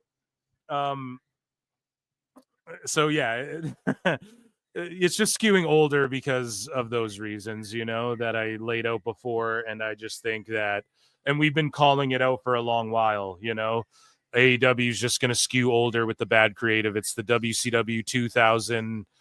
It's just like bad New Japan, TNA, like the people who are still holding on to TNA, Ring of Honor, like Ring of Honor fell into that indie indie lull of kind of, and now it's on TV. So these older heads who used to watch New Japan World, but now they own homes a decade later and have kids, or maybe they don't, I don't know. And they like buy you watch cable. The older you get, you're like, fuck, I want to flip channels again. It's funny. But yeah, that's what's happening. I'm telling you, it's going to keep skewing that way as well until Tony get someone creative in there. And I'm not saying older folks can't have the keys to the kingdom or the right ideas, right? But it's just about people want nostalgia, but they want new and hip at the same time. WWE's doing the perfect mix of both. AEW is look at this old Ring of Honor stuff that we're still doing the same type of shit here now, right now. And it's well, man, 1 million people weren't watching Ring of Honor. They would have been. Ring of Honor would have done All In, Texas, Globe Life if they could have did it. But they couldn't do it, bro. So why are you leaning in that direction? Find your own identity. And that's my biggest problem with AEW is their lack of creativity and their identity crisis. You know what I mean? So moving along here, AEW has reportedly been way more picky with signing former WWE talent. The reason for this is reportedly due to past situations of former WWE talent signing with AEW and not enjoying their time there before returning to WWE. Yeah, go figure. It's almost like a bunch of us said that was going to happen, and then we got fucking attacked and called E-drones and called assholes, and now it's just that's what's reported on. Bryan Danielson took over the crowd at AEW Grand Slam Mexico. Why the fuck didn't we play this on the last show? I don't know, but here you go. Here's Danielson just cutting a promo. Oh, Mexico.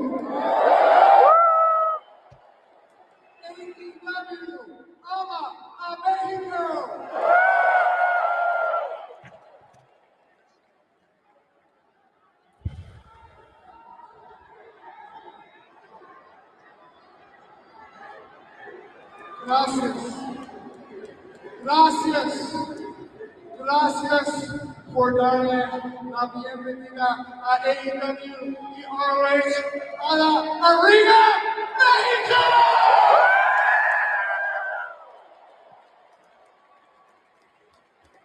Oh, did I play this? Okay, good for me then. There you go. Shout out Danielson. I know I played him running out to his music and shit, but I don't think I played his promo. AEW's returning to the Hammerstein Ballroom later this year. Ballroom? Oh, I need you to move seats. I need some ballroom over here. Speaking of ballroom, there's empty seats all over this place. Oh, I was looking for it. I knew it'd come. I was looking for it. Tony Storm, I am not some other motherfucker, and the copyright owner pulled this down, so I guess fuck us for trying to promote AEW. Christian Cage, she said live on Collision, though, I am not some other motherfucker. She just swore right on TV. Christian Cage is reportedly the one that pushed for his on-screen reunion with Cope to be put on hold. Well, you fucked up, Christian, because Tony went, okay, now we're just not going to do anything with you. That's how it happens. That's how Tony Khan, well, okay, you don't want to do this idea I have right now, then you're just frozen, no other ideas. He's just, and whether it's pettiness or just lack of ability, I don't know what it is, man. But either way, he reportedly wants to complete a storyline with Nick Wayne. Well, it's a good thing we fucking have gotten that story's been progressing. Holy shit, man. They're barely on fucking TV ever. So yeah, let's wrap that up. The fact we haven't had a conclusion to that Nick Wayne Christian shit by now is preposterous.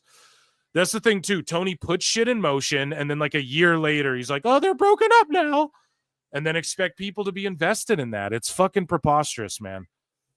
And we should have saw Edge and Christian break up already, have a match, they already did break up.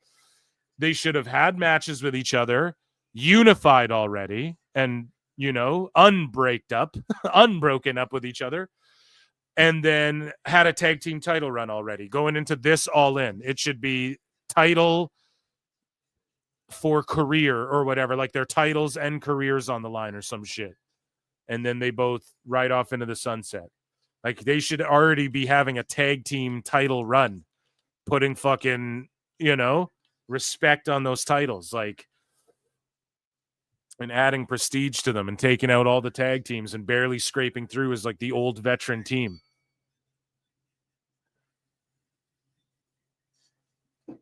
It's crazy. So yeah, Ibushi came back. We just watched him work. He did a good job. So Fozzy, Chris Jericho's Fozzy will be on a UK tour with special guests, Tail Gunner, Marissa and the Moss. Yeah, youth gone wild. Look how young we are. Yeah, look how young the one guy to my right is, but actually he just looks good for his age. He's really 46. Yeah. So they're going all over the UK, dude. All of February. So a February UK tour. He could show up at the Royal Rumble as a surprise, do this tour, come back, build up to WrestleMania, have one last match, put Dominic Mysterio over, retire, and then just sign a Legends deal and do Fanatics and have Fozzy play at the fucking WrestleManias and get inducted and do all that. Jericho, do that, man. Just redeem everything, okay? We know that you miss that shit and you see the business WWE's doing and you want to be a part of it. And we know that you're the youth and the youth's gone wild, bro. And you need to run wild, brother, all over fucking WWE one last time. And yeah, dude, debut a new single as your theme song. Have it go to #1. Produce the theme for an upcoming NXT PLE as well, right? And do that sort of thing. Reinvigorate Fozzy. Reinvigorate your boat tour, and you can have people work your boat shows from TNA and AAA and WWE, right? And NXT and Evolve or whatever the fuck you want to call it, right? They can all go and do the boat shows with you. And just do it one time, man. Do it. Redeem yourself, dude. You disappeared from AEW TV for a reason. You knew, dude. You know. The writing's on the wall. The writing's on the easel. You know, bro. But you acting like you don't know, so come back and tear the club up faux show at Live next year. WrestleMania Double or Nothing, baby. Do it, dog. And I know chat's freaking out and they don't want that, but I want to see it happen. And the schedule works. But I wouldn't be shocked if Tony's like, 10 million, Jericho, 9 million. I would not be shocked. 10 million, just stay here, please. Please, you're our first Hall of Fame inductee. So, moving along. Oh, here is what Tony Storm said. There you go. So nice, I bookmarked it twice. In my bosom, I make magic happen. Here's the thing with Tony Storm. She does cut good promos, and it is funny, but it's becoming like MJF a little bit, where it's like, huh, you fat little dick, you know, fuck you, huh, your mother. It's like every time she's like, my pussy. It's like, all right, you know, we get it. Like, and it is her character, but it's very middle schoolish. And well, DX was middle schoolish. Yeah, and we were all in middle school. Well, at least I was, okay? And all the wrestlers now and everyone who's like, we were in middle school saying suck it to our friends at school. That was me. I was doing that. I would draw DX. I'd write in my fucking journal. You know, you do journal in school. You got to write a paragraph. I'm writing about DX and shit. That was me. I was that kid. I was that kid walking down the hallway, keep rolling. Now I know y'all be loving this shit right here. You know what I mean? So it's very middle schoolish though. And eventually Tony's more than just that, you know, as she's shown many times. But I do think what she's doing is good, but I'm calling it now. It's going to get played out. Just like the Scissor Me Daddy ass got played out. Just like the MJF shit got played out. So unless you plan on pulling a rabbit from your snatch, can say the same. So we're all in front of the entire world. And that little girl watching from home, you will look me in the eye and you will realize that I'm going to have to beat you and you're going to have to kill me.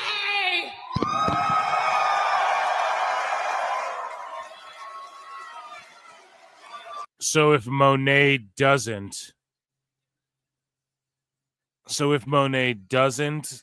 beat her, well, she's like, you have to kill me. I just hate when people bring that into wrestling, because then it's like, then they have to, or else it's not, you all look dumb. Here's my theory as well, because we talked about before, we're like, how is Moné going to get rid of, like, how is she going to lose these belts one by one? The ants go marching one by one, hurrah, hurrah. The titles go marching one by one, hurrah, hurrah. It's like, does she lose them all one by one? And the 2 by 2? No, I think I'm going off tonight with the song reference. It must be the coffee. I don't know. I'm caffeined up. I think she drops all of them, or like the majority of them, in like I put all my belts on the line, and then she fucking loses them all, and then that person has to go drop them. If that happens, that's the most Hulk Hogan shit ever. And then Moné can get her win back over that person for like just the AEW belt or whatever. Oh man, that's the most Hulk Hogan shit, and I think that's how she'll pull it off. Anyways, here's Toni Storm.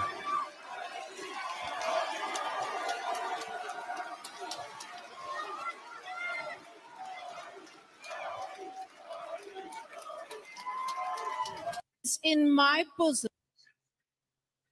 So I don't know. And then she said motherfucker. Sorry, they did. So I clipped both of these parts, or I bookmarked clips of both of the parts. So the motherfucker wasn't in here. She says motherfucker right on TV on Collision. Right? So if you are into that shit, the rating's going to go up. It's kind of childish to me. I don't know. Dynamite tonight takes place in Washington. This is, by the way, from Awful Wrestling. Swerve is from there. Bryan Danielson lives there, but AEW can't even get to 50% capacity. The building holds 6,500. Growth my ass. Yeah, they sold 2,000 tickets, and this is the same thing. They go to Cincy with Moxley as their world champion, hot heel champion. And they sold like 1,200 tickets as well. That was like last year, I think, at the end of last year. Or maybe the beginning of this year. It's just embarrassing, man. Danielson's from there. I mean, he's not on the show, Awful. Oh, come on now, Awful. That's not very fair. Well, you and I both know Danielson's not there. Or maybe he is. Kissing babies. I don't know about that. Chat me up about Washington. But yeah, Swerve's from there and just no hype. And the New Japan guys head through Washington a lot as well, and so that's why Ibushi's out there as well tonight. And again, just not a big drawl, B, as Brendan Schaub would say. Moving along, here's Mercedes Moné reacting to her wrestling in the Tokyo Dome, Madison Square Garden, Wembley Stadium, Arena Mexico, and her six belts Moné. Here's her reaction to it. Let's take a listen. She started with a even her sighs are I have goosebumps thinking about it. Wrestling has saved my life, has changed my life, has wrestling has saved my life, changed my life, brought me so many different opportunities and let me live out my dreams. People are probably like, why are you roasting how she talks? Because it's funny, okay? And it fucking is. Objectively, it's fucking funny. Here, she sounds more real here, though, so it's not honest thick. I know I'm hyping it up, but she is being, like, real here, actually. It seems more genuine than her, like, cheesy promos that Jen Pepperman writes for her, Changed my life, has brought me so many different opportunities and let me live out my dreams. And the fact that I am the first woman. See, now she's bullshitting. And the fact that I am the first woman to wrestle in all of the major, incredible historic arenas. I really have no words for it. I'm just Force actor class, Mandalorian ass, Andor ass, Disney Star Wars ass, crying CGI ass. No, I'm just joking. I don't know, man. Chad, what do you think? She being genuine or not? Am I trying to give her the benefit of the doubt too much, or am I cooking? so thankful. I can't believe it. I'm so blessed. I'm so lucky. I'm so thankful I'm so thankful to wrestling. to wrestling. Thank you so much for letting me live out Thank you so much for letting me my dreams. Thank you to the fans for supporting me and following the journey of Mercedes Moné. And you know what? There might be 4 major legendary arenas, but Mercedes Moné is going to be here for a very Mercedes Moné is going to be here for a very long time. long time. So I plan to wrestle in every arena all over the world. But it's very cool to add this another accolade to my historic career. Has she ever wrestled in Saudi, chat? Moné, has she had that accolade yet? That's amazing. Yeah, good for her, man. I'm glad that she's getting this push. It's smart. I mean, if anybody, she has the name from WWE. She built herself off of that, and she still credits WWE for all of that. And I mean, if you're gonna do something like this, it's good AEW's helping facilitate it. Is it good for these other promotions? I think they see the benefit in it. Like, listen, man, it doesn't hurt to have your women's title on an over woman. Like, it's hard to get women over like that in pro wrestling, you know? And in 2025, we're seeing more of it happen, and a lot of them are doing it on their own merit. And in WWE, you're seeing a lot of women being trained and just pumped out, and they're superstars. So I don't know, man. If someone's going to do it, it should be Moné, I guess. It's just, we'll see when she finally drops these shits. If the goal is just give her all the belts so Tony Khan can mark out about she's like Jushin Thunder Liger or whatever, then okay. But if there's like a really good payoff to all this where we're like, holy fuck, she actually really did good, laid down for everyone, went on the greatest losing streak ever, and then is telling this story of like, I'm on my last ropes and this is my last run, and if I can't work my way back up and get to a title, like if she goes to WWE and says like, I fell to the bottom of bottom, like I left here, won every world title, fell out, like if I can't make it, that's when I decided if I can't make it here, then I can't make it anywhere, then I shouldn't do this anymore. Like, it should be some shit like that. If there's something like that at the end of this, I'm here for it, Eric. But if it's just like, put it on her for now so we can get this moment and all of us feds can get some eyeballs on our shit. Because, man, like when Moné did her New Japan Strong announcements on the New Japan YouTube and shit, like it got no views and stuff, dog. Like, it didn't help them at all. I thought that they thought that shit would help them in America greatly. It didn't help them at all. So CMLL, listen, and here's the thing. This isn't her creative control. She doesn't have creative control over CMLL. Okay? CMLL's down with giving her this belt. She's more over than Zeus or whoever the fuck is. You know what I mean? So they're all down with it. And that's fine, right? That's their prerogative. There's another woman named Viva Van who I've brought up on this show before. Fucking Tony. Someone scoop her up, man. Okay? And she's got all these belts on the indies, and she's like she's signed to AEW, I think, on like a ROH, AEW. She can wrestle indies, but she's not on like a salary. She can't go to WWE or anything, I don't think. But she has all these belts, man, and her and Moné have been going back and forth. And like Viva Van's saying to Moné, like, I'm the head of creative control or whatever. Like creative control, like making fun of Moné, and like it's in good taste. But Moné might go and take her 12 titles, and what I'm saying is like Viva Van doesn't have creative control over all these feds that put all these, and a bunch of you probably don't even know who the fuck she is, right? She's been on Collision a couple times. She's a really good wrestler though. I don't know why she hasn't been scooped up. But yeah, like, you know, she doesn't have creative control over all these feds. But it's funny how Moné's like, put all yours up, I'll put mine up. It's like, damn, what if Moné just takes all of her random 12 fed belts? That'd be crazy. But yeah, so what it boils down to though is they see the incentive of like, okay, then if she wins our belt, then that means she has to come back here and drop it. Means AEW, we can ask and say we want this talent or that talent. And then yes, on the Dynamite show, we have to let Tony go, well, Speedball and Kevin Knight are gonna save the Luchas, and MJF's just gonna shit all over luchadors in Mexico. And then 2 Americans, a Canadian and a French Canadian and an American. Kevin Knight's American, right? Or is he from the UK? Are going to save these luchadors. What the fuck, man? So they want Moné to have these belts too. You know what I'm saying? And we know Tony wants her to have these belts. So here's a moment where the crowd ended a segment by cheering, "We can't hear you." And Statlander is now being tempted by Mox and shit. And no one wants Stat. Everyone loves Stat.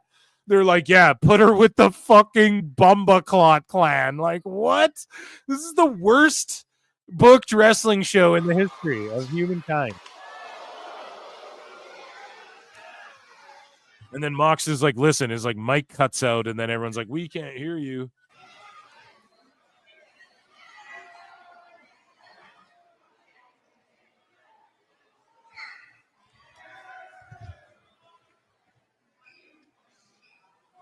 Don't ever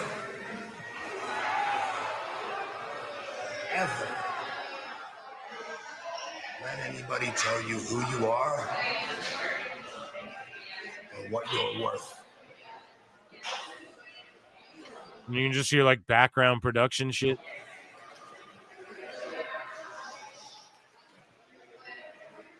They're chanting, we can't hear you. What? They might as well have wanted it, bro. What do you say to those sickos? We can't hear you. Where's everyone melting down? How dare they chant that at my precious wubs? Right? And then, like, no one wants Stat with the Bumbaclot clan, man. Like, what the fuck are you doing? What are you doing? And so here's a fake one. So earlier, I got worked by a fake Ric Flair talking about Coom and Dookie. Don't ask. And this one is obviously fake, but Donald Trump on Truth Social says, I'm very disappointed in Tony Khan and how he's booked that shit show after 6 years. You'd think he'd have what it takes. How much longer should Americans suffer before you hand over the book? 3 months? 6? Ever? That's fucking hilarious. Obviously a fake one. But yeah, dude, that, ladies and gentlemen, Ichi ni Sanda all together for AEW news this Wednesday night.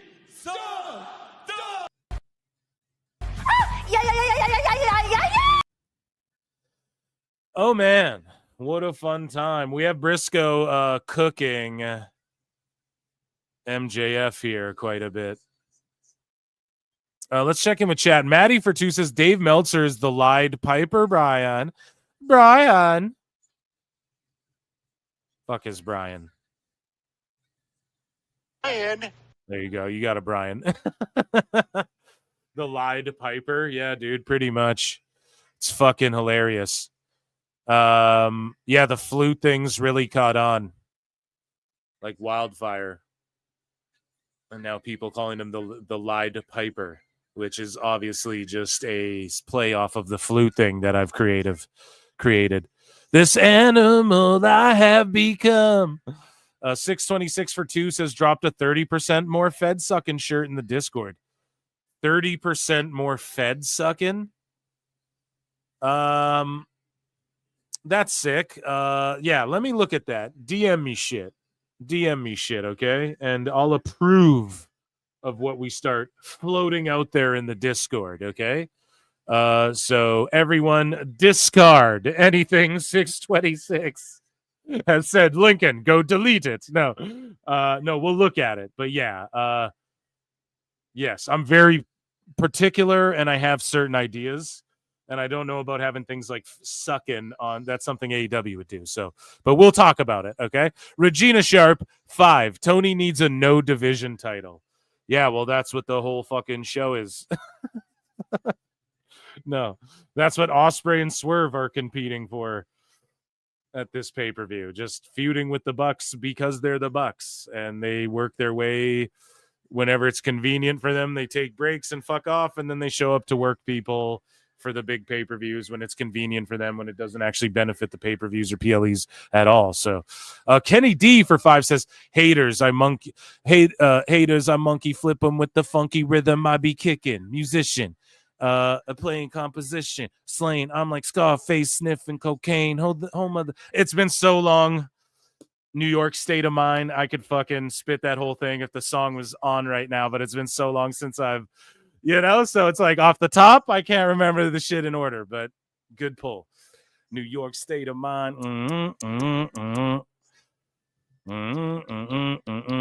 It's just Fed tinged. It doesn't say Fed sucking. Oh, okay. Phil, you should look at Speedball's new Ben 10 inspired gear. Ben 10's cool. He's all right. We have 626 for 2. It's not Fed sucking. It's just Fed flavored. Oh, okay. No, I get what you're putting down now. Dude, there's a literal Blue Chew ad. Well, I guess we can talk about it because it's a bit. It didn't say Fed sucking. Actually, come on now, Eric. That's not very fair, Phil, to imply it said Fed sucking. He meant Fed flavored, as in the style. It's in the style of what an e-drone would like. That's not very fair to do a Blue Chew ad before StarCast. Actually, it's very on brand. Actually, it is very. I'm here for it. I'm here for healthy brand integration, Eric. I think actually that is Tony Khan is a fair booker. Chat me up about brand integration, having Blue Chew ads at the same time as StarCast heading into All in Texas. Everything's bigger in Texas, and your dick can get bigger too with a Blue Chew, Eric. Oh, come on now, Eric. Holy shit, man.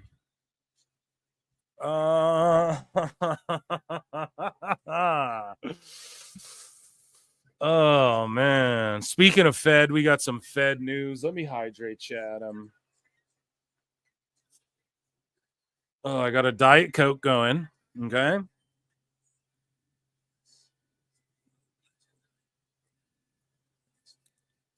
Oh, and a coffee.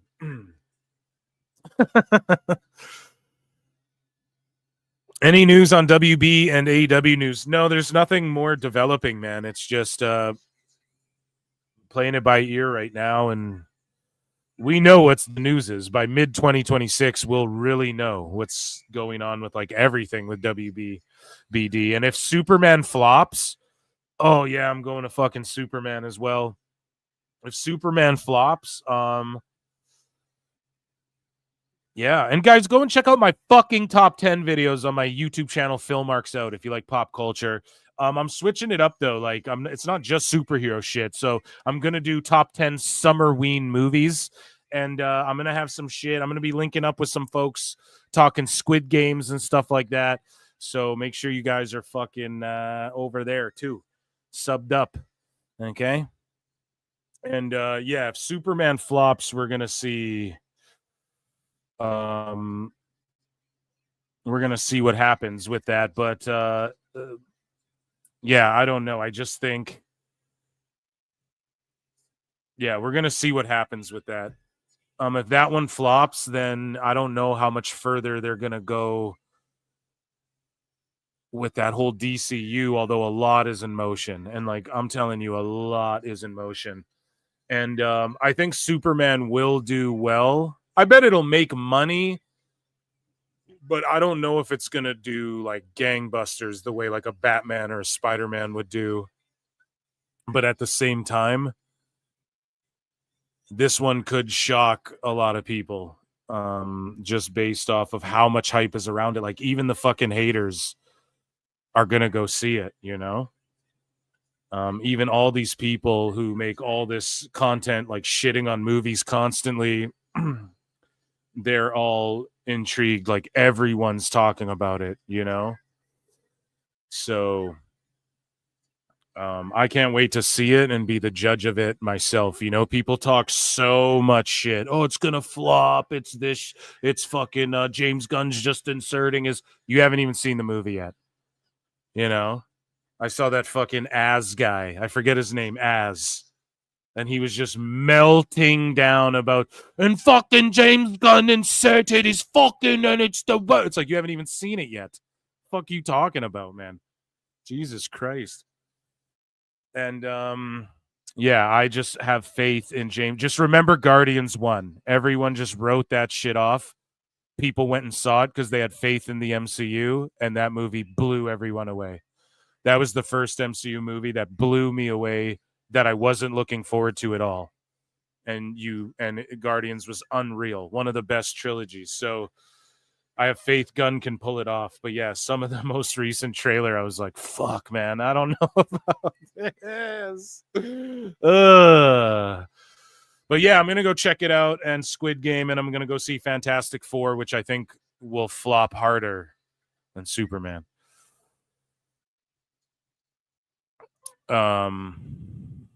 Yeah. And then what else? Like, I don't know. I'm going to talk about all this on Philmarks out, okay? So I know you guys like that talk too. Go and subscribe to that channel, and I'm going to do discussions with people and streams where I break this down and I rant about shit. My reviews, I'm going to do reviews for Ironheart as well, but I'm going to like freestyle rant them. I'm just going to like hit record, go, and then upload it for you guys, okay?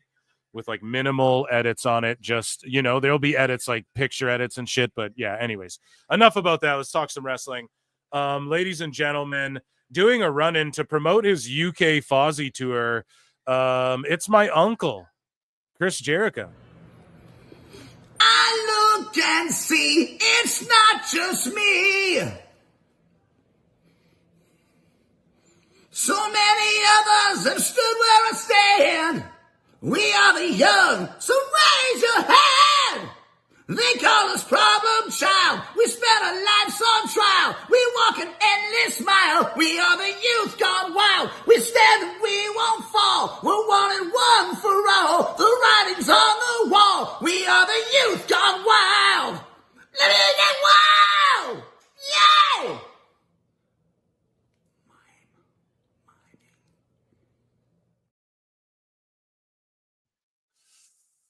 Oh yeah, hit that like button. Yeah. Hit that like button, chat. Run them up. What's chat saying? The only Superman I acknowledge is Dean Cain, another great one. Great signing. Wild dude really thinks he sings good. The youth gone wild. He said, pay me, Phil, at the end. Yeah, well, here's the thing, man. He uploaded it to Facebook, so he signed the rights away as soon as he did that. It's public domain now. Phil, you know, Ironheart was ripped off, right? Disney ripped it off an adult film. I have no idea what you mean by that, but what I know is that Ironheart is like one of the worst runs of Marvel Comics in the history of fucking Marvel Comics, that sold no books and no one gives a shit about Riri Williams. And they somehow just inserted that, and she's like an Iron Man, and there's all these videos of her and RDJ that where Robert Downey Jr. is like forcefully sending her videos on behalf of Disney, like, please fucking, we love this show. This show's great. I'm passing the torch. But in the MCU and Black Panther 2, they couldn't just make it where she was a brilliant student at MIT or whatever, or wherever she was studying, but she fucking like admired Tony Stark. They should have just put posters of Tony Stark on the wall, and then that's why she has her hot rod in that garage and is building an Iron Man suit. She just is a low-key Iron Man stan girl. That would have fucking saved her character right there, just off rip on a fundamental, because in universe, Iron Man is known as the guy who saved the whole fucking world. The whole universe. He blipped everyone back. The world's acknowledged it. There's monuments and all this shit. So it drives me fucking nuts. Actually, I'm doing Toonie Talk TV tomorrow, guys, with Marv the Movie Monster and all that. So make sure you tune in. I'll actually be on there ranting about all this shit. So yeah, man, I don't know. There's so many things they could have done, and that shit really fell off. And Ironheart, again, just from like work my old work that I did more of before I was YouTubing more, I fucking just know from around, like, Sacha Baron Cohen as Mephisto. That was always a thing for like so long now. And again, man, that's just such a travesty. I'm glad I have my new channel where I can bitch about this shit or put shit over. But like, Sacha Baron Cohen could have been a good Doctor Doom. It's just a travesty that they're wasting Mephisto, debuting him in Ironheart, and they used Miss Marvel to introduce the X-Men. Like, no one wanted that, man. And Miss Marvel wasn't even like that terrible of a show, but like in the first episode it was really good. Then they just lost the plot. Like if the whole show was like that first episode where she's in school and here's my quirky counselor and it would have been a great show. But then they just lost the plot. They just went off into this whole fucking, and then now we're all mutants. And it's like, all right, I don't know, terrible. Anyways, people are tuning out of this show because they want to hear pro wrestling. Let's move along. So let's get into WWE news, ladies and gentlemen. We have some breaking news here.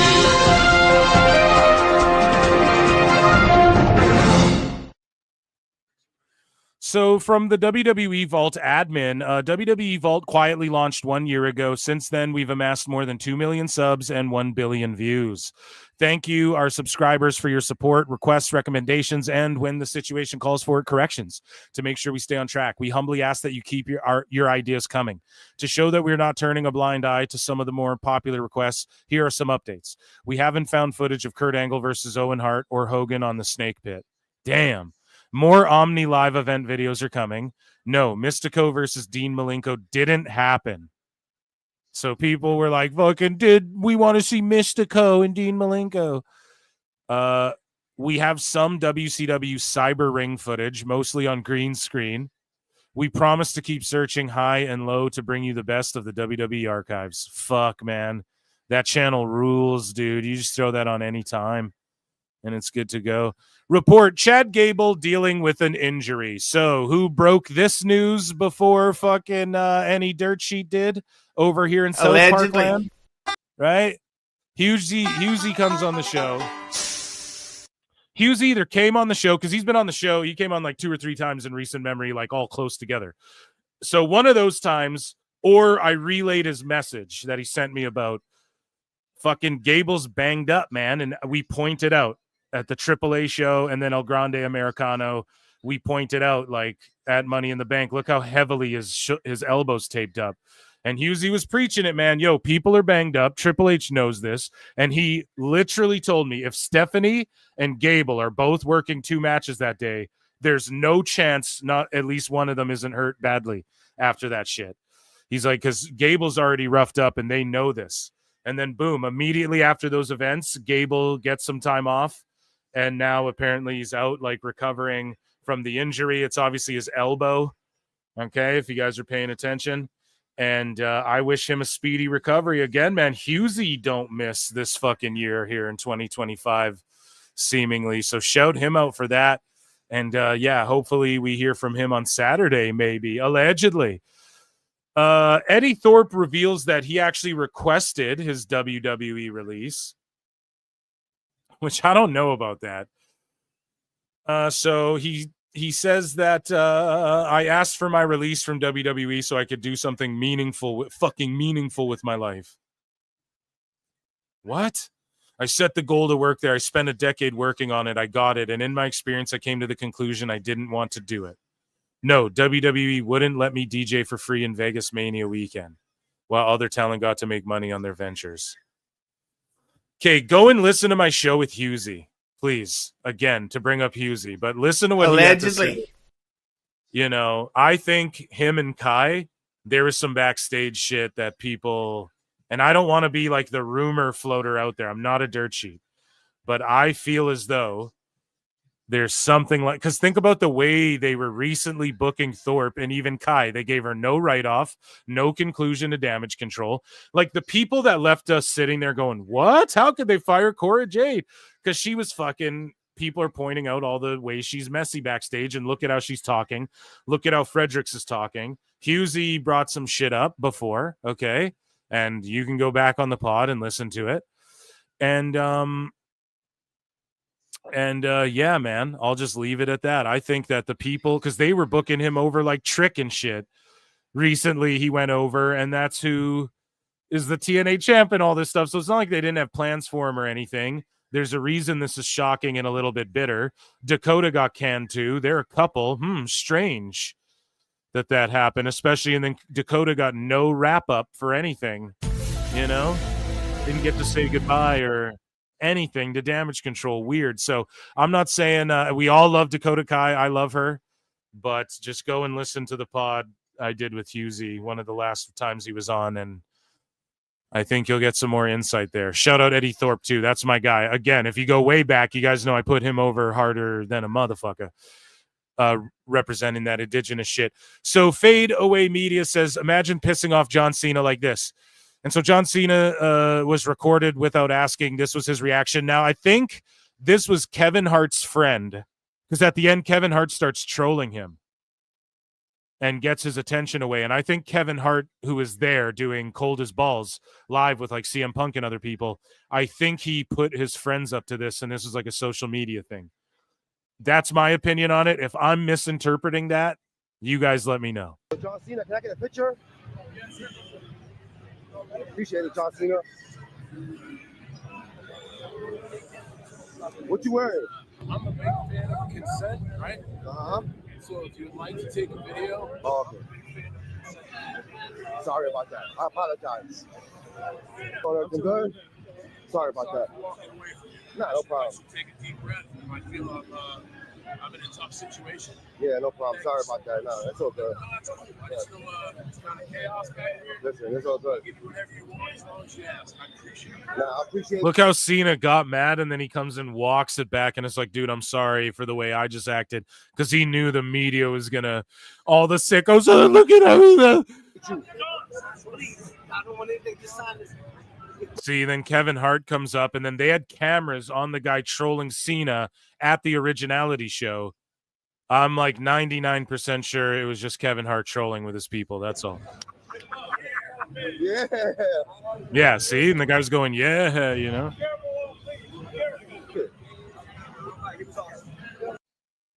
John Cena, can I get a picture? And then he shook his hand. I don't know. I think that was just like a prank or whatever. Jelly Roll will be on SmackDown July 11 in Nashville. What does he sing again? Jelly Roll? Somebody save me from myself. But yeah, he'll be on SmackDown in Nashville. Let's do it. Breaking per sources, WWE and NXT are set to launch a residency at the Apex this fall. Phil don't fucking miss. And as part of TKO's and WWE's long-term venue strategy. Oh, a residency at the Apex. So they'll extend upon it, and they have fighter hotels already, and they'll build more, and then they'll build a PC there eventually as well, and the WWE folks will be able to use the PI. They don't want them flooding it yet as well, and then they don't want it overrun with the pro wrestlers, so you have something similar where there's food and state-of-the-art training. The PI and the PC, before TKO and UFC and WWE ever linked up, they were on the same page with all that shit. So yeah, man, this is just good. They'll have state-of-the-art everything, and like amazing. In this residency, they'll be able to shoot NXT Level Up or whatever. You know, they can do tapings, whatever they need to do. And yeah, dude, Nevada is like UFC, TKO head base. WWE's mostly in Florida, but they will start slowlier establishing themselves in Nevada as well. And yeah, just look for them to buy up land, build fighter and wrestler hotels. In case a fucking pandemic ever goes down again, they can do a whole production the way at the PC. They can do a whole production. The Apex is set up that way as well. When the Apex isn't being used, they can do residencies, crossovers, blah, blah, blah. All the UFC offices are there. There you go. And I fucking told you before anybody, this is what we were getting down the line. In Mexico, expect more of the same. There will be an NXT Performance Center down there. They're moving so fast. 2 years, chat? Can we? That's a long window for me, right? 2-3, 2-3. Give me that third with an option, AEW style, right? Edge style. Give me that third option. You know what I mean? Because it's like they're moving so fast. So I don't, especially with Mexico. It's like, whoa, man. And they just opened the UFC PI in Mexico, which Dana White and TKO, they laid all the groundwork. So now WWE, they don't really have to do anything. They just slide in and get the same shit down there. You know what I mean? Like UFC already did all the dirty work of like, what land? Are we going to keep people safe now? You know, we are in Mexico. Like, are we going to fucking, how, you know what I mean? Like, how are we going to get talent here? How much talent? How are we going to cultivate talent? Let's do these no-chase shows and blow the, right? So what is WWE doing with AAA and doing these Worlds Collide shows and, you know, pushing more and more in that direction? It's already the footprints there. They just got to come and trace around the lines. You know what I mean? If that makes any sense. So to get to the destination, right? The maze has already been ran by UFC. They just got to come in with their blue marker now and follow the lines and get to the exit, right? If that's a better analogy. So speaking of exit, on your way out of whatever grocery store you shop at, consider grabbing a Minute Maid Tropical Punch with Jey Uso on it with your favorite WWE superstars. So yeah, dude, Minute Maid is teaming up with WWE, and yeah, they have Cody Rhodes Fruit Punch, Bianca Belair Berry Punch, and Jey Uso Tropical Punch, dude. So go and try. Are you guys Minute Maid drinkers? I'm not much of a Minute Maid man myself, but there's an alliteration for you. Last night's WWE Raw at the Nationwide Arena in Columbus, Ohio, was the highest grossing WWE event ever in the city. So 13,433 fans attended WWE Raw in Columbus, Ohio, the highest grossing WWE event ever in the city. Yay, capitalism, right? That's what the sickos say. But then when AEW does the same thing, none of them fucking keep the same energy. And so that they got called out for that. That's why they're not talking shit this time over here now. And yeah, people are like, WWE's been sucking, man. It's been in a terrible. I saw Belts by Dan. He's like, WWE fell off a cliff since Rumble. It's like, bro, did you not see the news about Raw today or yesterday? You know, craziness. And good for them. WWE NXT content filmed at an indie promotion. Okay. So what went down was, and they did a double taping, by the way, yesterday as well. So no spoilers, please. But the Vanity Project. So Bryce Donovan, Jackson Drake, and Brad Baylor and Ricky Smokes with Zeta Steel were at ringside defeating TJ Crawford, Anthony Vecchio, Aaron Ortiz, and Love Doug. And it's part of the ID program. They filmed some content for NXT, I guess, involving those guys. So again, Evolve is getting indies now involved in NXT more. And for people who want to go, this is WWE, that's what Triple H was trying to do, was work with TNA. He wanted NXT to work with TNA. That's why he brought in Joe and James Storm and Bobby Roode. He was eyeing up all those dudes. And he brought in all the Ring of Honor indie guys, Adam Cole and fucking Sami Zayn and Steen and all the international folks, A-Kid, anybody with a buzz, Walter, right? This was always his plan to do this international, go to Mexico, go to the UK, but that all got fucked up because of speaking out. So now we're going to let it cool off there. And now we're working with WXW, but we're not, you know, we're going to slowly spread out through Europe and sort of rebuild that eventually. Yeah, that was always his plan. So now we're seeing it fleshed out with HBK at the helm as well. And good for him. Former WWE star Kacy Catanzaro has revealed that she's finally undergone surgery to fix her broken nose that she entered in the ring. And we talked about it with JC Jane because she revealed she hasn't gotten her nose fixed either. And, you know, she can't even breathe out of her nose. I told y'all. To fix these noses, sometimes they go, well, we're going to re-break it and do this or whatever, right? So it's like sometimes you just hold off because it's like, well, fuck it, you know? I got to work. Like it's gonna be painful. It's a bad recovery. It's uncomfortable. Your fucking eyes are swelled up. Shit sucks, you know? So sometimes people just put it off. Like I told the story about UFC middleweight champion Dricus du Plessis, South African born champion. He was a kickboxer and everyone would give him shit. They all thought he was tired during all of his UFC fights because he's just breathing heavy out his mouth. But his nose is broken so many times from kickboxing, he can't breathe out of his nose. So the dude waited till he got to the world title. He won the world title. Or maybe the fight before the world title. I believe he won the title, though. And then he went and got his broken nose fixed, and now the dude can breathe out of his nose, and he's even more of a killer. His cardio is, like, even better now. And, yeah, man, sometimes you just put it off because you're like, well, fuck it. You know, like, it's just going to waste so much time, and it's painful. And once they fix it, it's easier to re-break and all that shit. So just wait till you get there. So, Casey, good on you. And, yeah, I don't know. Hopefully JC gets hers fixed after her title run's done. She went and got her nose fixed. She wouldn't get a fucking title run right now. You know, she'd have missed it or something. So timing is everything. Kevin Nash on LA Knight. Yeah. So Kevin Nash shits on LA Knight quite a bit. Earlier on, we've covered it on the show. And so Nash has come around, though. He sees what we see. Do you see what I see? And he says, I'll tell you what, we gave him a lot of shit early in the show that he was a copycat and everything else. And I really appreciate him. He's a fucking solid hand. The people like him. He would definitely be on my list of guys to give a run to give a world run to. The only problem is he's a babyface. His work's always been solid. I just going to say also that fucker stays in fucking really good shape. Yeah, dude. And he looks great and he's awesome and he cuts good promos and he doesn't need a belt or anything. He doesn't need a fucking belt. The only accessory I want to see him with is like he wins Money in the Bank and then he puts like those LA Knight logos all over it, like the way he did his title, you know, make it look like a Louis bag or whatever, a Louis V. That would be fucking hilarious. But otherwise, he doesn't really need a title. Now, yeah, I want to see him get that world heavyweight belt, but unless next year they play hot potato with the fucking world title, which maybe it's the move, maybe do it.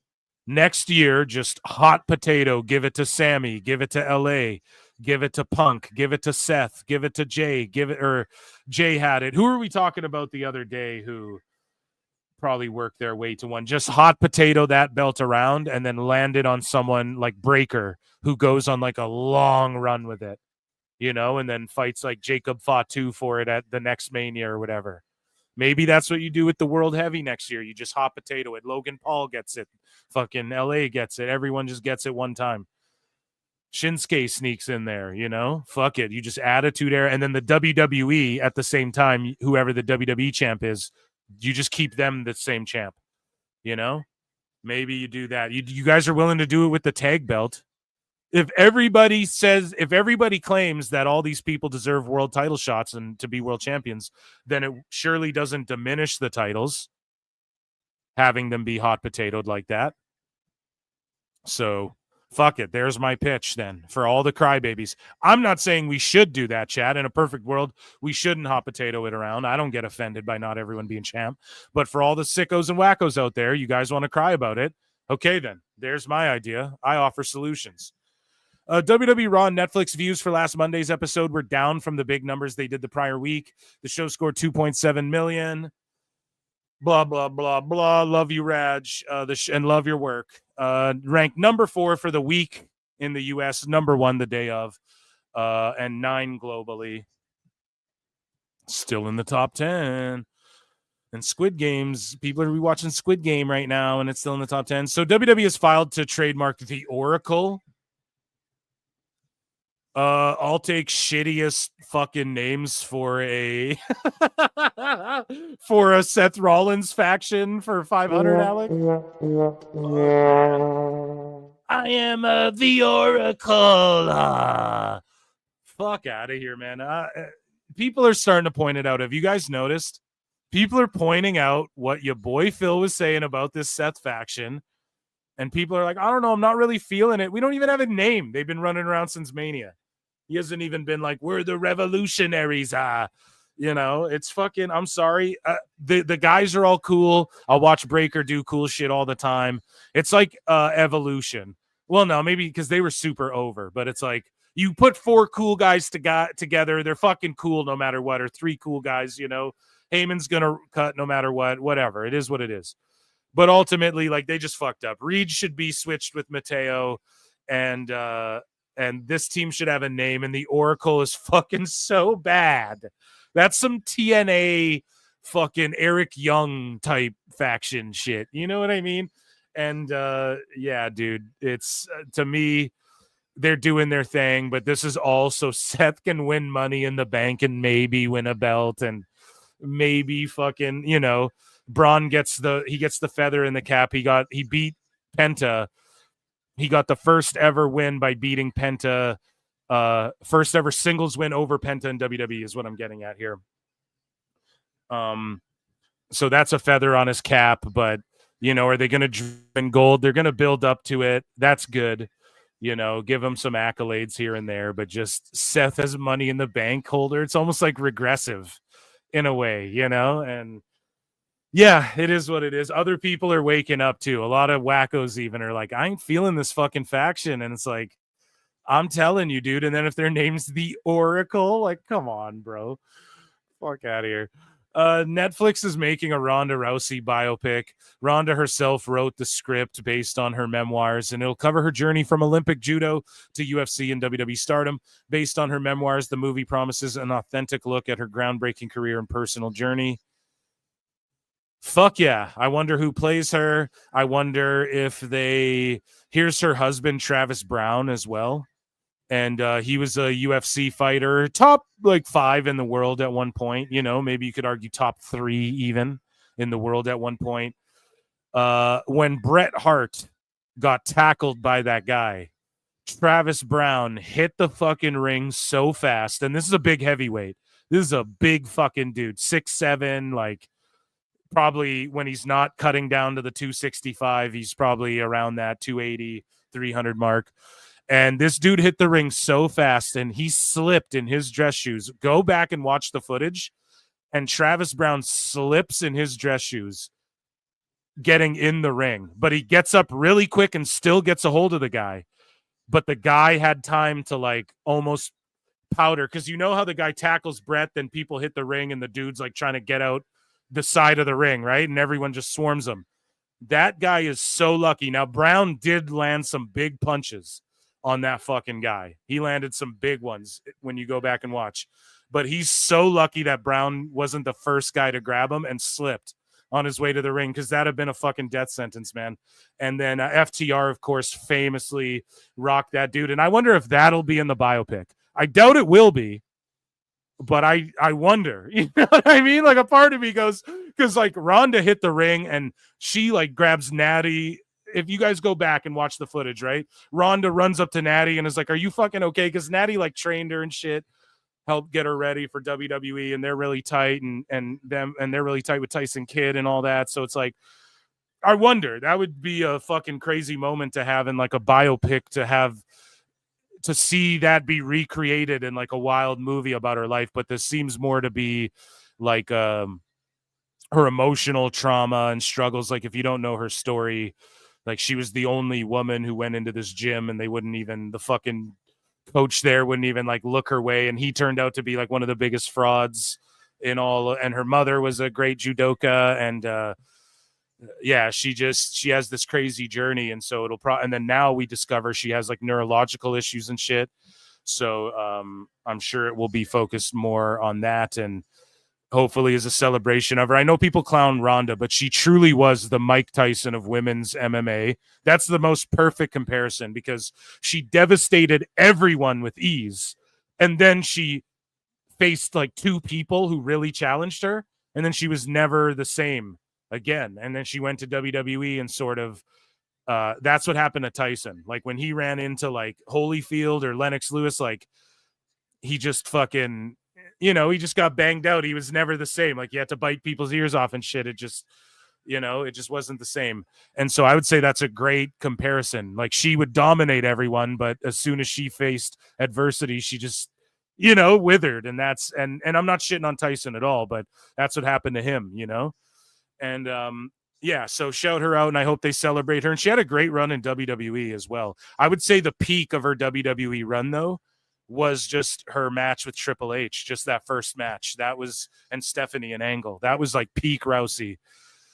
Michael Chandler, speaking of MMA fighters crossing over, we also covered on the Monday show that, Canelo Alvarez is in talks with WWE right now. And Michael Chandler revealed to the Schmo that he's in talks with Triple H for a WWE run. And he names Rey Mysterio as his dream opponent.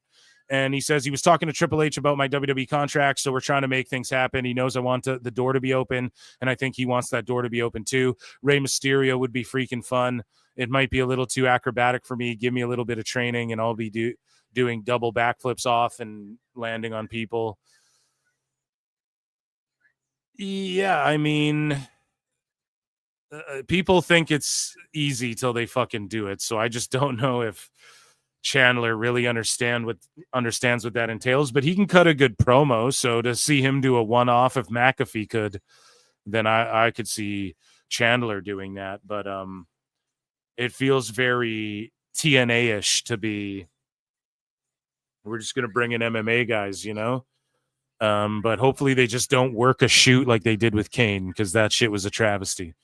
Logan Paul refused to sign someone's fake WWE Topps trading card. And he confirmed with Topps that this was fake. He identified that this card wasn't released yet. And people were like, oh, Logan Paul's smart and everything. I quote tweeted this and said, well, you can't bullshit a bullshitter. This is what it boils down to. If anyone knows a fucking scam, it's Logan Paul when he sees one. Hey, allegedly. You know what I'm saying, dude? We're fucking. This is South Park, bro. This ain't Coffee Villa, okay? Here we go. I don't think this is real. How did you get this? Huh? Oh, okay. How could you have already gotten it? It was out like 3 days ago. Nah, they didn't deliver it yet. This is a fake. This is a fake. No. There's no way you could have gotten this card. How? Big Mike, Fox, he's asking Mike. Yeah, Fox. Mike, yeah, let me tell you the facts, Logan. Yeah, actually, that card's not out yet. I'll check with your dad.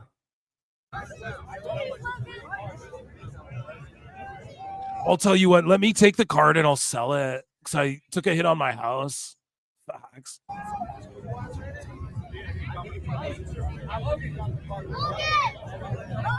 could you have gotten this card in time? That fast?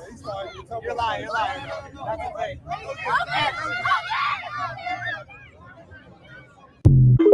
Yeah, if anyone knows a fucking scam, dude. So Zelina Vega says The Rock gave her the AJ Lee role in Fighting With My Family with no audition needed. Damn. So I mean, good for her. I don't know. I can't add anything to that. Good for her. You know, that's probably the best feeling in the world. Anyone who's auditioned for anything knows how fucking horrifying and terrible that feeling is. And especially when you don't get the shit when you thought you killed it and you're like, what the fuck? Pat McAfee explains his absence from the last 3 weeks of WWE Raw.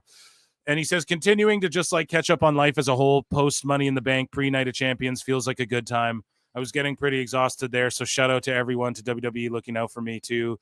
Very, very thankful. And now dirt sheets and observers trying to spin it like I'm just exhausted at WWE, man. Guys, he's on a part-time thing, okay? McAfee comes and goes when he pleases. That's how they have it worked out with him. Sorry to inform you all if you haven't caught on yet. They don't just outright tell you that. And why? Well, because not everybody gets that special fucking privilege. And when one guy goes out there and says, I have that privilege, then everybody's going to expect that fucking privilege. So that's just all it is. He says, I'm working this week and this week and this week and this week and this. I'm not working this one. He gets the call, okay? And they're cool with it because he brings eyeballs, and they have Corey Graves who can rotate in and out and in and out. And we're playing all night, and the music's all right.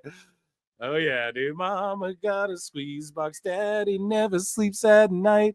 Oh, yeah, dude. Who knows that shit? Let's go. But, yeah, he's getting exhausted. Who ain't? It's summertime. He's like, fuck this shit. I'm going to go to the beach. I'm tired. I got the one-day flu, right? Who tells that joke? I think Ron White. I got a case of the one-day flu. Anyways, John Cena was asked if he would ever join the MCU. We talked about the MCU earlier. Ever going to be associated with the MCU? Man, this kid knew he was last, didn't he? Yikes. You, sir, just became a man. So, I don't know who goes to these conventions, but if anybody in the MCU is in the room, I hope they heard that question and heard what I heard of like, man, we'd like to see John Cena as a Marvel superhero. Thank you for the applause. I know we all love a good rivalry, right? Here's what I know about comics and superheroes. They run parallel to sports entertainment fans. The fandom and the passion that I see in the superhero universe, whether it's DC or Marvel, reminds me of passionate WWE fans. Here is my vision. Here is my hope for the future. Everybody plays nice in the same sandbox. I would love. Okay, so again, Phil Marks out. You'll hear me talking about this a lot. I don't want to stooge what's around the water cooler, okay?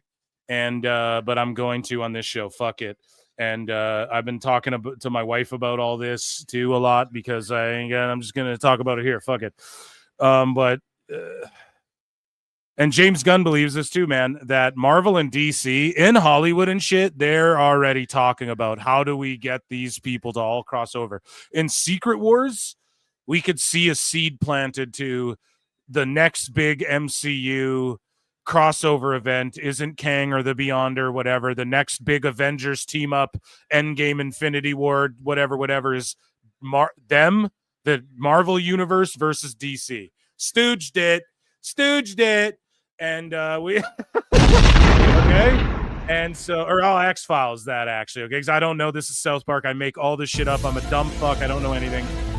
And so James Gunn's already talking about it too, and he said in an interview, he's like, if other people are talking about the crossover, then why couldn't that happen? And that's why DC, I feel, in my opinion, and WBD are so confident letting Gunn, because he planned out 10 years. You guys gotta understand something. Those really good years of the MCU, it was, everyone's like, Feige's the worst, whatever. Gunn helped him lay out a bunch of that shit, and he like consulted, and the Russo brothers, like Feige was consulting with these guys. He had to bring the Russo brothers back to try and save fucking MCU with these Avengers flicks coming up. You know what I mean? And so with what Cena's saying here, I would really love if they could all play in the same sandbox. Well, he fucking we'll give him an allegedly, because he might be fucking not just speaking out of his ass here. Okay. And yeah, man, I think we're gonna get seeds planted. Maybe, I don't know if after Doomsday or whatever, but I think ultimately the next big thing, and the reason they're so confident in, okay, this Superman, we're planning Batman, we're going to tie the Matt Reeves, the Batman movie into, that's another thing they're doing as well. James Gunn and DCU want that Matt Reeves Batman universe as part of the DCU. And Matt Reeves is like, I don't want that. You know what I'm saying? So that's going on as well. And so they want, if they're so confident, they're talking, WBD's talking about, we're dropping fucking 2 animated series, 1 movie, and 1 live action series a year or whatever for DC. They're already saying they're going to start doing that per year to build up their universe. And their universe building already. In Superman, James described it, heroes are already there for like 300 years. You know, like if you saw a shark guy walking down the street, you'd be like, holy shit, it's Shark Dude, you know? You wouldn't like freak out like, oh, it's an alien. They've already seen it. Like the universe already established. Why? Because they need to get to that point where by the end of this next Marvel phase, the big crossover events, DC versus Marvel, and DC, I think if they're banking on getting to that point, they think they can salvage this thing, and they have faith that James Gunn can help get them there because he helped get Marvel there. Okay? Now I'll hit another X-Files, goddammit. Subscribe to my other channel, youtube.com/@PhilMarksOut, and you will hear me break this shit down way more in depth. I promise you. Maybe I'll just rant about all of that tomorrow on that channel for you guys. Okay, and I'll do a little rehash for that channel. But Cena's not talking out of his asshole when he talks shit like this, okay? I assure you. Iron Man to shake hands with Superman. Like, I would love to see all superheroes across all And platforms. also, by the way, in the comics right now, they just did another big crossover with Kevin Smith. You guys know Kevin Smith, Silent Bob, right? He just wrote a crossover with Daredevil and Green Arrow, and they're doing Marvel DC crossovers right now. Now, they've done that throughout history. I'm pretty confident, Chad. It wouldn't be the first time. You boys been right about what Warner's got going on. Okay, so be involved in a and DC universe. as well. So if that happens and I get my wish as a member of the DC, I would essentially walk into the MCU. I don't write the checks and make the parts. So right now, my answer's got to be no. But I hope there is a world where I see all these passionate people come for comics and superheroes. I hope we can have different debates because it'll just give us more stories to tell and more creativity. And I know I'm going to get punched in the face by critics for saying this, but my long-term vision is we can tell stories with characters from both sides of the fence. Yeah, how I would do it, I would use these two Avengers movies to wrap up all the multiverse shit, cut it off completely. No more multiverse. No more what if, none of that shit. And then all of a sudden, like all this time later, there is like a riff in the multiverse again. Everyone's like, what the fuck? Who could it be? Oh, it's going to be like an Arrow shoots out and everyone's like, oh, it's a Hawkeye variant. Let's get him. But then it's like Green Arrow and DC people show up and they're like, what the fuck? Eventually you get there, right? That would be amazing. So Cena ain't just talking out of turn here. And Peacemaker, Deadpool, anyone? That'd be fucking funny. That'd be hilarious. And they're wrapping up the multiverse shit in DC as well. And Superman, I think, focuses a bit on that already, as far as like they're closing riffs off. Like, this is the prime Earth, sort of what they had to do in the comics. I don't know if you guys follow that. Phil Marks out on YouTube. Triple H is slammed with racialist pirate insult and steroid user. So he gets called a steroid user and a fucking racialist pirate somehow. Okay. Somehow that makes sense. And Beast Mortis getting a fucking match against Paige. I wonder why. So on 10 Count Media, Ahmed Johnson says you have a racialist pirate at the helm, Triple H. I mean, like I said, he's a straight up racialist. He was very jealous that I came in and got this big push. He was Hurst Helmsley. Man, just a mid-carder. I don't know where he got off thinking he was one of the top guys back then. Because he wasn't. It was me, Shawn, Stone Cold, Undertaker, and Sid. Those were the top guys. Triple H just wasn't one of them. He didn't like me at all. He really didn't. And he wouldn't be where he is today if he didn't take those steroids. Ahmed, bro, you fucking come on, dude. Then they had to put him with China because he wasn't getting over. So they figured China would help, which she did. Bro, Shawn and... Like, I can't, if you're like, he's a racialist, okay, I wasn't there, I don't know. I don't think he is, but, I don't know, but no, dude, Shawn and Triple H pitched China to WWE, and they didn't want to do it at first, then they bit and decided to do it, so that's just, that's wrong. They paired him with her, and she helped boost him a bit, then he married the boss's daughter, and the rest is history. Yeah, I mean, I guess, you could, the boss's daughter thing is always there, but you see them to this day, how madly in love they are with each other, right, Chad? Like, we all see this day in and day out. I just think that's a wild accusation to keep throwing that out there. John Cena says he loves wrestling so much more than acting. He says at Fan Expo, to be quite honest, and this is not a knock, I don't think this is going to lose me any movie jobs because I do give my all to every opportunity I have. Just like we're here today, I'm trying to answer all your questions. I love wrestling so much more, so much more. There's no denying the magic in an arena for a live WWE broadcast. I love wrestling so much more, and I'm fine saying that. If that knocks me out of the movie business, I'll be accountable for saying that. No, it won't knock you out of the movie business.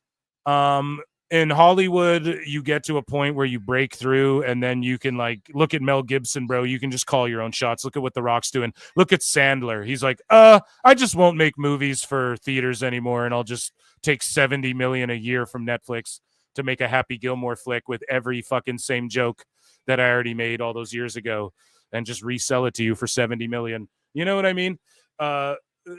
you're allowed to do what you want now, John, and everybody understands that. There's no feedback like that live feedback that you get from a pro wrestling crowd, even being in a crowd. There's no crowd like that. Go to a soccer game. It ain't the same. I mean, yeah, soccer games can get fucking rowdy for sure. Locations, everything as well, right? But yeah, man, just no one's gonna shun you for that, and it's fascinating, and everybody understands. Well, people should understand. Like, if you've ever been on a set, man, people are sitting in trailers. You got motherfuckers sitting in trailers all day.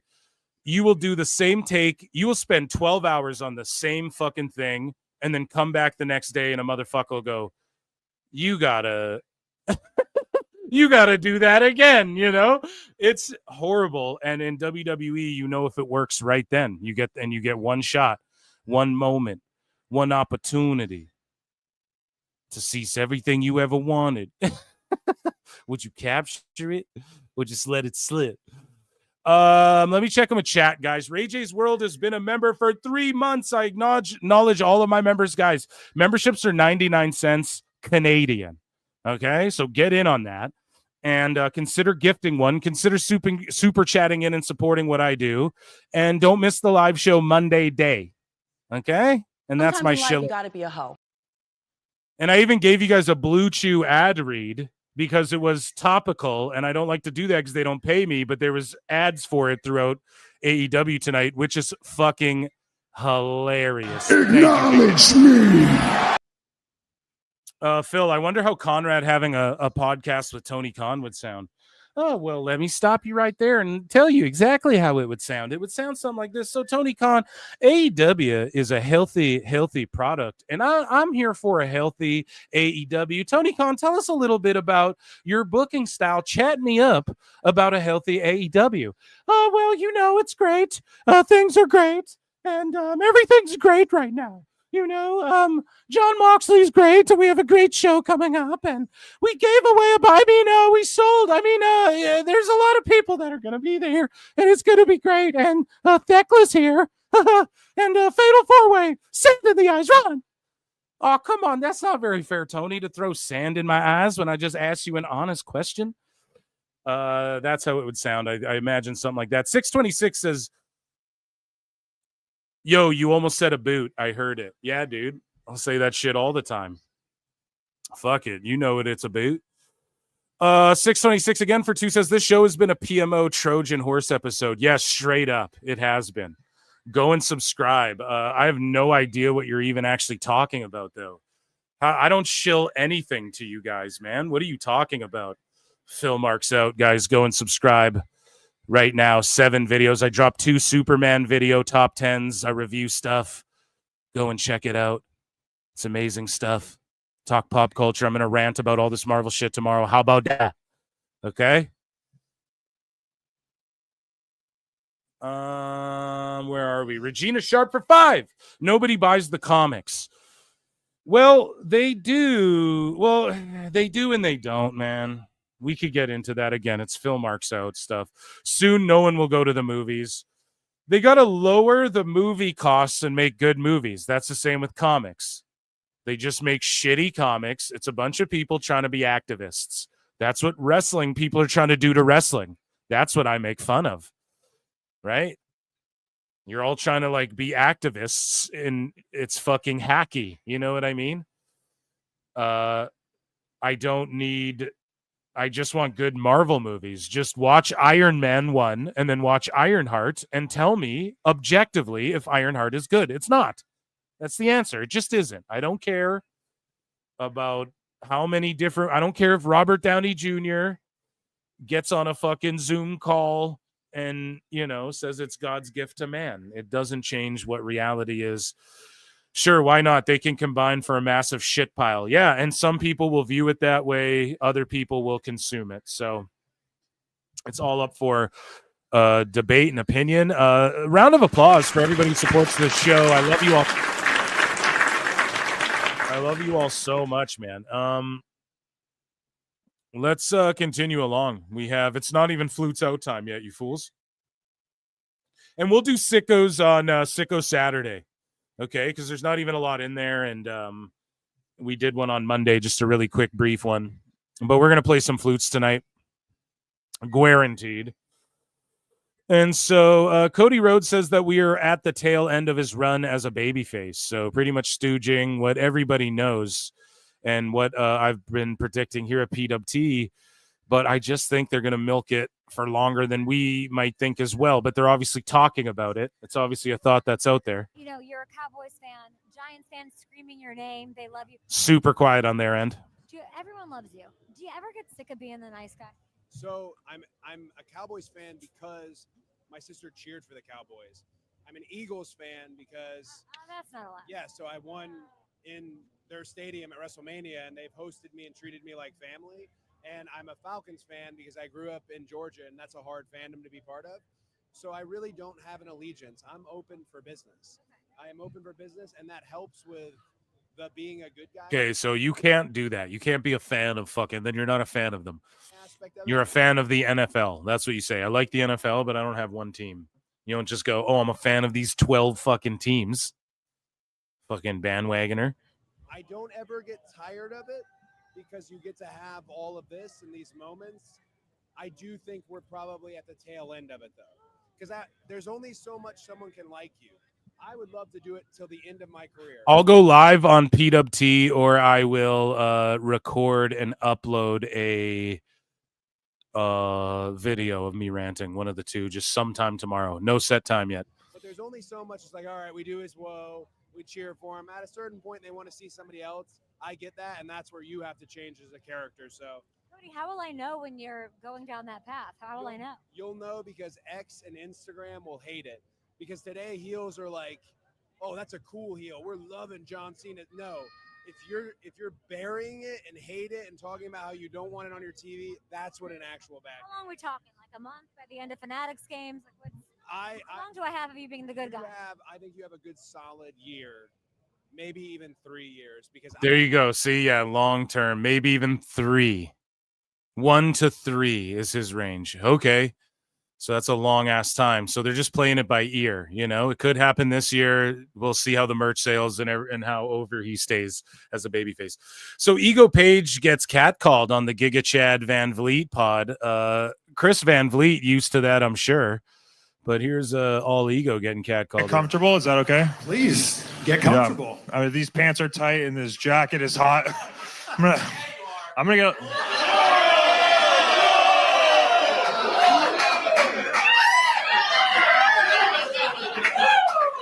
Sir, this is a very small room. I know exactly who said that.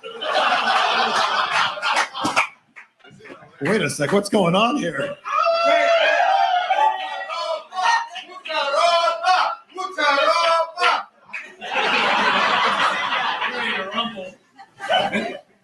So if it's gay, it's okay. But if like straight people did this, they'd be like, oh my God, how dare you sexualize? Guy is very excited to see you. Wow. You comfortable now? Not yet. I'm actually more uncomfortable than I was before this started. You can thank those two gentlemen right there. Yeah, there you go, dude. So John Cena says there have been a ton of pivots during his WWE retirement tour. He told Collider that there's no more adaptable form of storytelling than WWE. WWE can change a story as it happens live. You're seeing so far over the farewell tour dates, the 18 of 36 so far. We've made a ton of pivots right there and in the moment. So I believe Triple H over these fucking marks. And I believe when people say, yeah, we worked this or we didn't work that. I believe I can fly. But I'll just take it from the horse's mouths. NXT will be holding a double taping. So that was last night. Cody Rhodes and Kevin Owens talk about their indie runs and how some former WWE superstars overcharge for bookings. And that is happening now. And it's not really their fault. Like everyone got priced out. If you worked for WWE, that means you're worth more than an AEW person. But some of these AEW people who hit the indies were getting paid 6 figures and not doing shit. And no indie promoter is going to give them 10 or 5 grand even, right? And then you're a WWE person and you should be more valuable than that. And you can't diminish your value. And it's a fucking mess. It really is.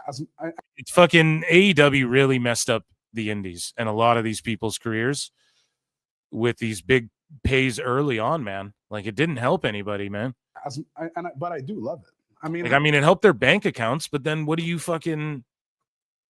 Then you can't get hired anywhere. So did it really? I hope you saved your money. I hope you could have ran a Ring of Honor invasion storyline with him as the ROH world champ, cutting promos. You sons of bitches took a... Then he loses to Omega, and Omega unifies the titles, or Mox or whoever, absorbs it, and then they go away, and then Jay Lethal slowly gets integrated back in AEW as like he signs, and that's part of his storyline. Well, he bites the bullet and signs on as an AEW talent, and then Ring of Honor comes back, and Tony brings back the old silver and red titles, and then it's now like their NXT. That's how you fight, and it's Ring of Honor reborn, though, right? And then Tony could have marketed it that way. Well, yeah, we can't be the old Ring of Honor. Like, that's dead. We're not the old Ring of Honor. But no, Tony just wants to... I want to be the old Ring of Honor. He wants to cosplay old Ring of Honor aesthetically, and he just has no plan for it. And instead of like, no, we reinvigorated and reinvented it as a place where young talent get developed and maybe indie stars you wouldn't see, and da-da-da-da. We're going to put it on YouTube so we reach our widest audience. We believe that da-da-da-da-da-da. The future stars of tomorrow start here. I mean, look at WWE with Logan Paul. Even he started on YouTube and da-da-da-da-da-da. You could just pitch it that way and be like, show people you're like a good cognitive businessman with a plan and shit. But instead it's like, Athena, you just take this belt and like hang out here for a while. We'll be back in like 2 years. Just hang out. Here's a warehouse. Here's how you work the CAD. They're on. Just go ahead and, get it. It was sick in TNA, bro. Mike and Maria versus Brandy and Cody Rhodes, like that feud when he floated through there. That was lit, man. But Kevin Owens has a point, and it galvanized the sickos and the wackos and the people who are real deep in like the indie / like outside of WWE sphere, but then WWE people were excited because it's like, oh, and I'm gonna wrestle Kurt Angle. And yeah, I remember the package pause when or the little vignette promo video when Cody Rhodes he like steps out of a car. I can't remember what he does. He like pulls up, he gets out of a car, him and his wife, and he's in the suit, and he challenged Mike Bennett on Impact. I remember being like, holy shit, One that you were more like, I don't know, man, was Moose. Yeah, I think the one you were more, and a lot of those were... People hate on Moose, but he was cooking too. And then Moose went on, had a match, and he was feuding Bennett as well for a bit there, I believe. And then, it's so funny. AEW's like, we're the challenger brand. Da, da, da, da, da. And I'm so happy that they can comp 18,000 tickets for the show or whatever, right? And I am so happy for them. But like, truly, I love pro wrestling, so I'm okay. Like, I don't care if we lie about the attendance. Okay, WWE did that too. I don't care. Where's Meltzer spurging out about it is all I'm asking, right? And that's why I'm hypercritical of it, because if you guys aren't all going to be critical of this, then someone has to be, goddammit. I'm Batman in this moment. No, not to steal Cody's shtick, but here's the thing. That's what I'm asking, or this is what I'm saying. Rhodes is sitting here talking about like... Rhodes is just sitting here talking about like, yeah, I ran this indie thing and then I started AEW. Like, he's sunning AEW by even saying all this shit. Been there. Yeah, I own that shit. We're two Fed guys doing our Wheatley Fanatics pod, and we're like leagues above that. And you remember these when I left, and that, that rinky dink Ring of Honor and fucking AEW that I helped build and all this shit. He's talking about it like he started this Fed and left it, and it's like a bygone fucking thing. You know what I mean? This is almost like sunning them in a way. And that's what people don't understand. The perception of WWE is so much greater of AEW. That'll never change. And people like to cop out and say, well, that's why, the fans are more, that's why AEW won't ever get as pop. But that's not true. It's because of how they position themselves. AEW positions themselves on equal footing to New Japan and Ring of Honor and all this other shit. When they worked with TNA, what happened? Kenny Omega was like doing shit for the world title, and they were on even playing field. With ROH, they're on an even playing field. Jericho, who's the AEW champ, can win the Ring of Honor title and go toe-to-toe with the top AEW guy. New Japan, when Swerve won the title, they didn't give him a big rollout. Moxley wins the New Japan title. They give him a big rollout on Dynamite, where he kicks off the show and it's a big celebration and he has the New Japan title, and they're like, oh, look what he's got. man, it's so fucking dumb the way they position themselves, and that's it right there as well. Like, that's a fumble, right? We talk about the list of fumbles. That's a fumble. How did you fumble the positioning of your league and federation against these other feds? WWE sits around and talks about AEW and Ring of Honor like it ain't nothing, man. Oh, but they're counter-programming them. So? Called him Harvey Weinstein. He shouldn't have did that then, and this wouldn't have been happening. He shouldn't have said bald assholes, and then this wouldn't be happening. You know what I'm saying, man? He shouldn't have did all that. He shouldn't have talked shit about John Cena and Undertaker. Undertaker now, who's like in creative and is best friends with Triple H and Shawn. And you talk shit. They didn't get $1 million. You're an idiot, bro. You brought this upon yourself.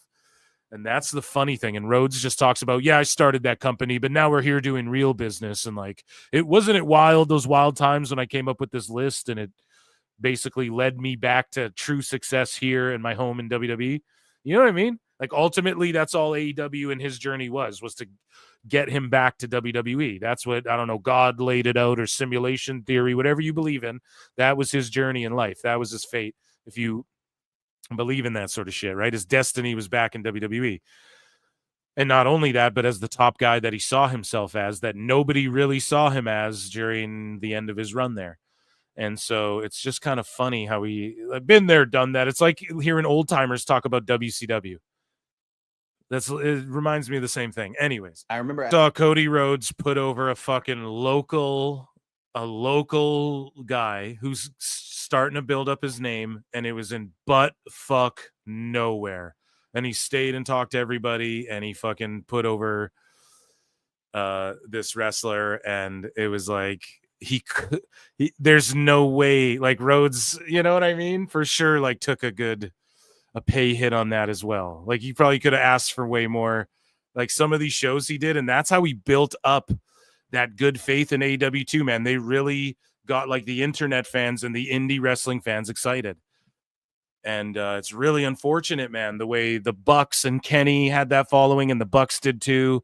And just the Bullet Club and the Elite in general started to get that following. Cody Rhodes had that following. And then it all culminated. And then it was all for naught. They had over 1 million viewership, and it was all for naught. They were beating NXT handily, whooping their ass, all for naught. NXT, Triple H spent years building NXT. They were whooping it, all for naught, you know? Estimated.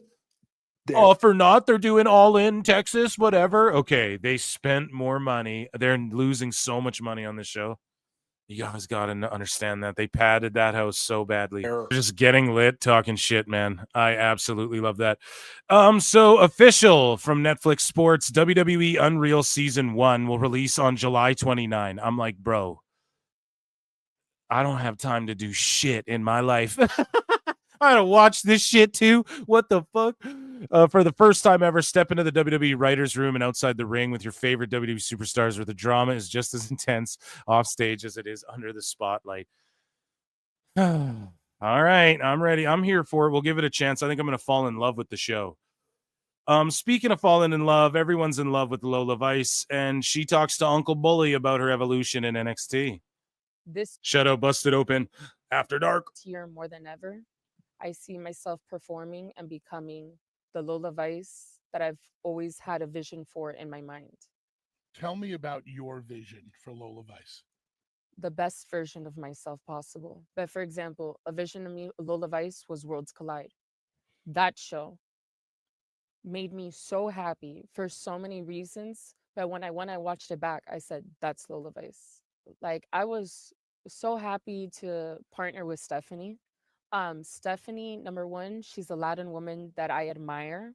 I think she's so humble. She works so hard, and she deserves to be here. She worked very hard in her life to get here, and she deserves everything she has right now.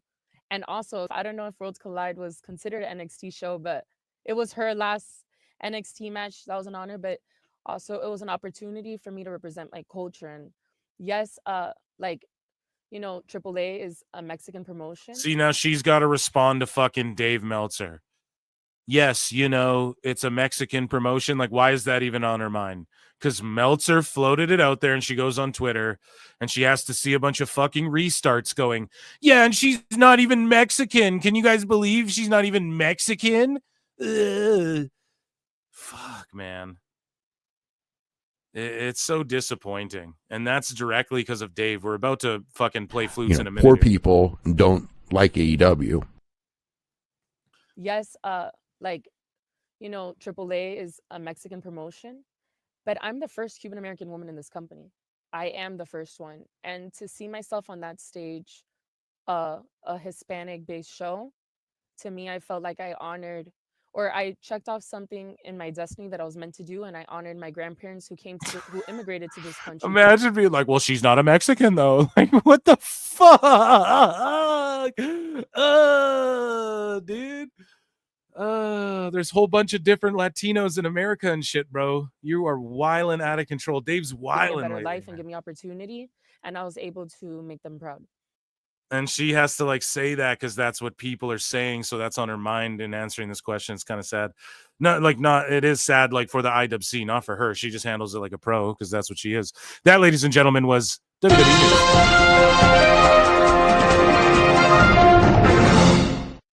Okay.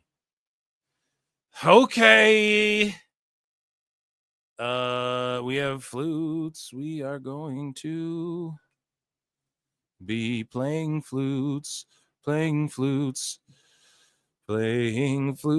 through the night. Yeah. Okay, let me just get organized here. I gotta clear out some of this old Dave stuff. I don't know if I have it downloaded or not, because some of it's like, we need these for the next music video. Okay, yeah, okay, we got it. Ladies and gentlemen, yeah, we need flutes in the chat, please and thank you. I want to see flutes.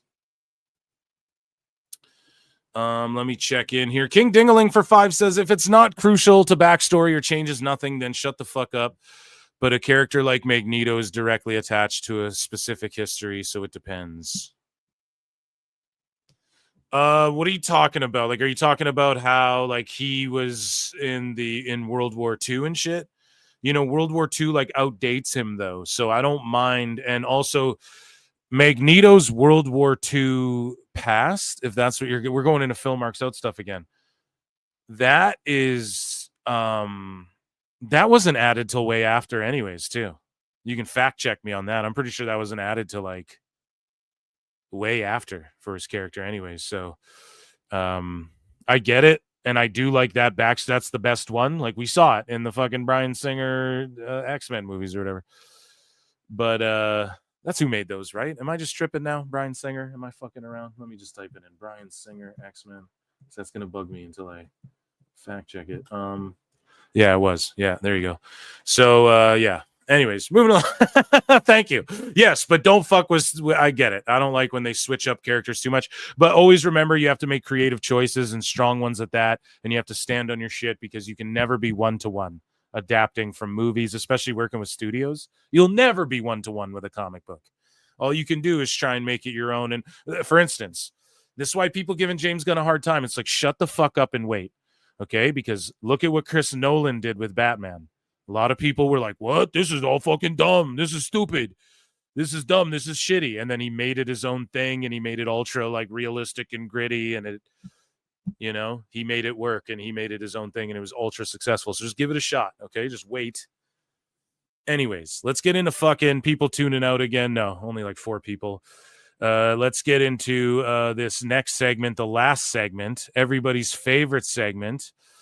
And yeah, I love seeing the flutes. Have we been cooking tonight, chat? Has this been a very good, entertaining show for you all? I would love to know if you've been enjoying it. So just let me know. And I just need to do one thing off screen here. And okay, ladies and gentlemen, where's your flutes at? I see them all. It is time for everybody's favorite segment across the entire IWC, and it is called Dave Meltzer's Dumb Moment of the Week.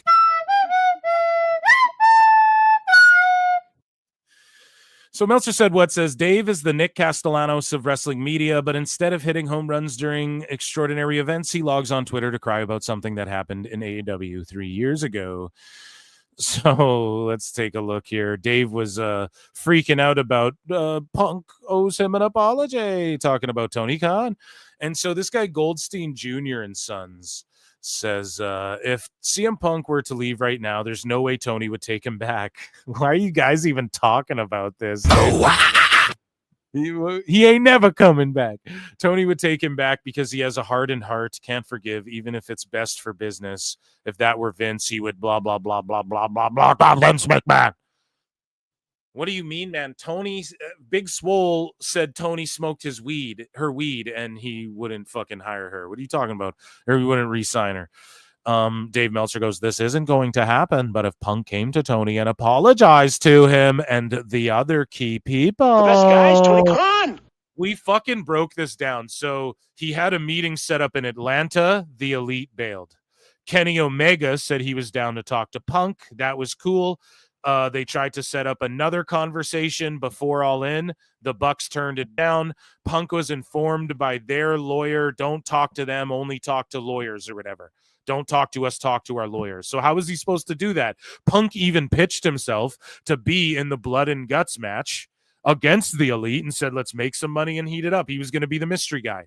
They turned that down. They were too scared to do it. Why? Why? I really wonder. Guys, Tony Khan. Oh, yeah, he should apologize to them. What should he tweet it out? Like a little bitch? Or can they be men and work it out, dude? This is crazy. Okay?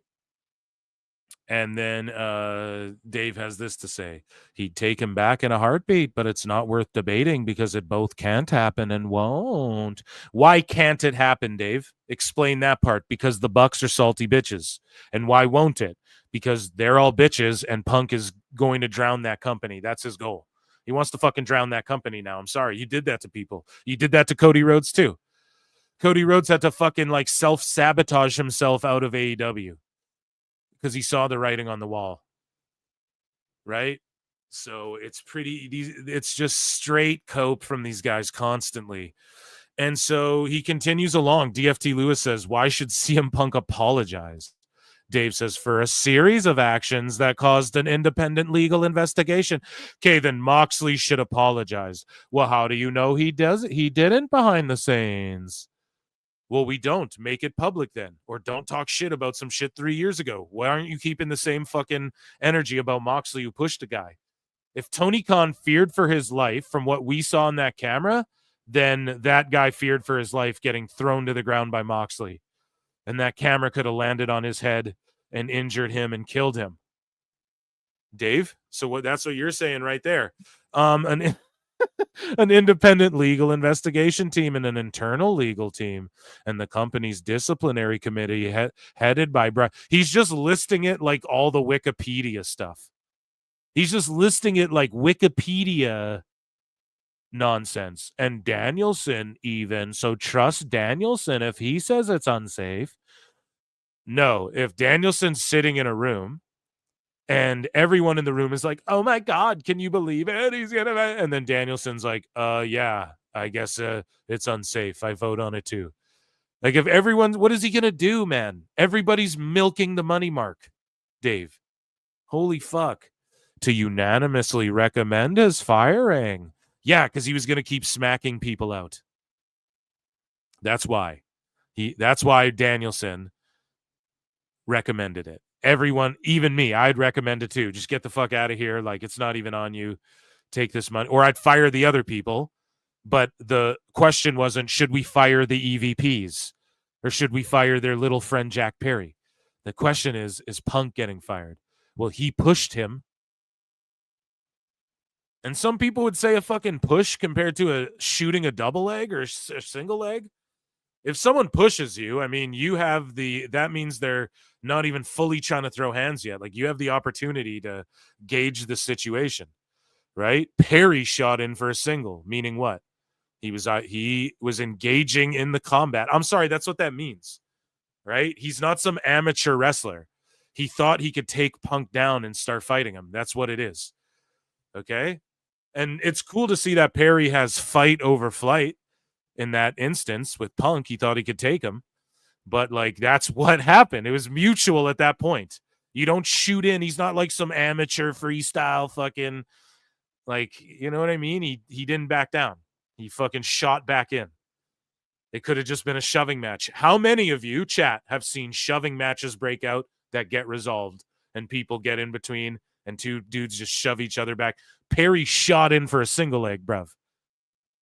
I mean, I'm sorry. You get fucking, it is what it is, dude. He engaged. At least that's the way I saw it. And then also, like, the way Joe had to hold him back proved that as well. Joe picked him up like a baby, carried him to the wall, and Jack's yelling shit, pointing, trying to squirm out of Joe's arms. So what is he doing? Trying to get to Punk. Every man who's ever been a man ever, he's a man. Anyone who's ever been a fucking man ever, who's ever seen or been in a confrontation, understands what happened there. Jack was down to fight Punk. You're a fucking idiot if you watch that. Why would Punk have to apologize? They both should apologize. And Punk tried to apologize and he was told, talk to lawyers. So Dave, you're just like, this is so dumb.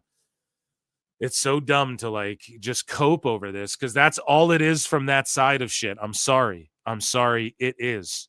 Jack Perry's friends will tell you. You are coping and seething. You just can't accept what you're seeing. Yes, you're coping and seething. The truth it is scalding, and now you are molding and coping so hard, coping and seething. You know, poor people don't like AEW. So moving along here, Meltzer said, what expands upon the last post? Dave just, never ceases to amaze. So Dave's right. I've never heard of a case where the group who were appointed or hired and tasked with investigating an internal conflict coincidentally came to the same conclusion as those who write their checks for said investigation. A private team was hired. Yeah, so the Bucks are EVPs. So they hired a private team who investigated some shit and came to the conclusion Punk was at fault here. No shit, really? No fucking doubt. What were the lawyer? What was the firm called? Jackson and Perry's? Right? So like Omega and Jackson's, right? So Dave Meltzer comes back and says, I guess this guy rebuts and says, and what caused those actions, Dave? EVP spreading rumors and then shooting on him. Punk had every right to defend himself. Dave Meltzer says multiple groups investigated and came to a unanimous decision. They know the situation better than you. Perhaps you could in fact recognize this end result from people who know the situation better and are far wiser and ask why. So what Dave is arguing is that there's no injustices. They locked that guy up who didn't even murder his family. And 20 years later, just accept it. Meanwhile, 20 years later, he gets released from prison and sues for $39 million. Oh, just accept it. Yeah, there's a reason NDAs were signed and they had to pay Punk out and people might get sued and all this shit, Dave, too. You're an idiot, bro. You're a ball-kissing idiot. And you're literally sitting there saying, no, people can't be wrongfully convicted or no one's ever been bought or paid out in an investigation, especially an independent one at that. Imagine I hire a fucking PI to investigate some shit. You don't think they're going to try and come to me with something that might keep me giving the money a little bit longer? Even in instances like that, Dave, you're a fucking moron. They know way better. They're far wiser than you. Why? Because the people who pay them to do this investigation, and then they instructed Tony Khan to say he feared for his life, but now Moxley can push people though, and cameras can literally fall on them, not wobbly monitors. Oh, they knocked over monitors. The monitor's like wobbling. This camera guy, a fucking camera gets dropped on him while he gets shoved to the ground from Moxley. And that guy's didn't fear for his life. You guys are getting sued. I hope you know that. Allegedly. I'm a dumb fuck. I'm Eric Cartman. The Warren Commission concluded that Lee Harvey Oswald acted alone. Oh my God. Yes, let's go, dude. Wrestling's not fake! So, alone in the assassination of JFK, the commission determined that Oswald fired the fatal shots. We investigated ourselves and found we did nothing wrong. I don't even know what this is. Yeah, he's just showing instances of people saying, I investigated myself and I found we did nothing wrong. That's what AEW did ultimately at the end of the day. So AEW Mole posts this. It's a screenshot. So Dave Meltzer says, look, I can't say I know the real number, and the Bethel number feels high to me, although I did an unscientific poll. Unscientific. Is this a meme? Is this someone making fun of Meltzer? Poll that rendered results consistent with his report and wrote a detailed story on his report. That said, the idea the number is small or insignificant because you're afraid of This is really Dave saying this. Man, Dave, you corroborated Bethel's number. Although his numbers align with mine based on my polls, and I corroborated that number to him, Dave, I wonder why his numbers are close to your fucking polls and the number you corroborated based off your polls. Stupid idiot. What the fuck? Is this for real? He really tweeted this? Whoa. He says, look, I can't say I know the real number and the Bethel number feels high to me. So you agree it's not 500,000, but when people say it's not 100,000, you have a problem with that. When people say it's not NBA numbers, you have a problem with that, though. And you corroborate Bethel's bullshit numbers. And in brackets, you say, although I did an unscientific and unscientific, Dave, what are you doing? Poll that rendered results consistent with his report. So you ran independent polls that are consistent with his report, and then he named you as one of the people who corroborated his number, and you won't cop to that, and you keep doing this. Well, I won't say that that's accurate, although I did do this, but I think it's high, but I corroborated it according to him, and the numbers are close to your poll that you did unsigned, and you're wondering where those fake numbers came from and why you're getting accused of fake fucking numbers. Whoa, dude, we've gone too far. I've gone fucking cross-eyed. We've gone so far down into the fucking multiverse of madness here. What is going on, man? How is he not in a home? How is he allowed to print things in writing and have people read them? This is insane. YouTube, you need to fucking ban content like this. Disinformation. We got a disinformation campaign. What the fuck?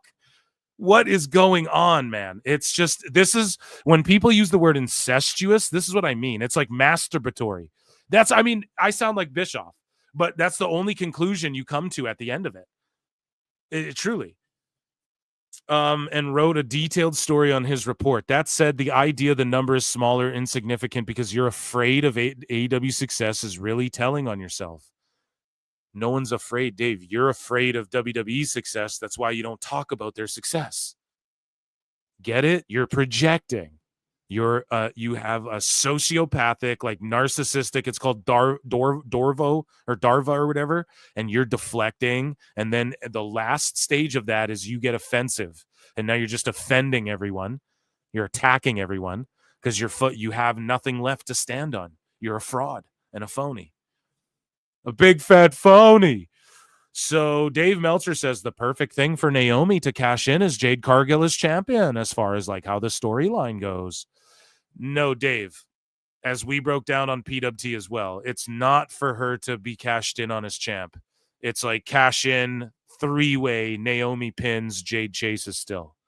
That's the best way, Dave. You're not a good booker. Okay? Write your shit down, your little fucking shit sheet, and leave the booking to competent people. And Jade was supposed to be champion if she hadn't gotten hurt. Someone verify that. Jade was supposed to be champion by WrestleMania and defending it at WrestleMania.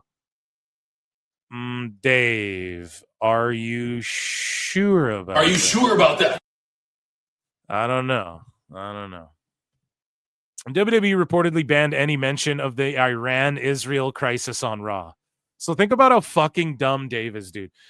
Coming up next, Penta versus Braun Breaker. And folks, just so you know, Iran has used another AI video to threaten our democracy and military bases around the Middle East. Like, what? Why the fuck would they talk about that on their wrestling show? I don't get it. So Dave goes, they weren't allowed to reference the Iran-Israel crisis. Okay, neither was the show fucking The Pit or whatever. What's the number one show on Max again? The Pit, right? They didn't talk about it either, bro. Shut up. You know, that's probably one of the reasons why they weren't allowed to address it, because I don't think they wanted those questions being asked as far as everything, Brian. Who would ask the questions? You all asked the questions and spurged out about it. And then 2 days later, none of you are even talking about this shit anymore because it's just on to the next thing. It's just brainless zombie click slop. People just fucking pushing slop into their brains. And then the next day they're over it. And that's all I tried to tell everyone. And people are there. Oh, you fucking sheep. Some of my own followers talking shit to me. Still, get off politics, man. Stick to the fucking. Okay, shut up. How about fuck you? How about that?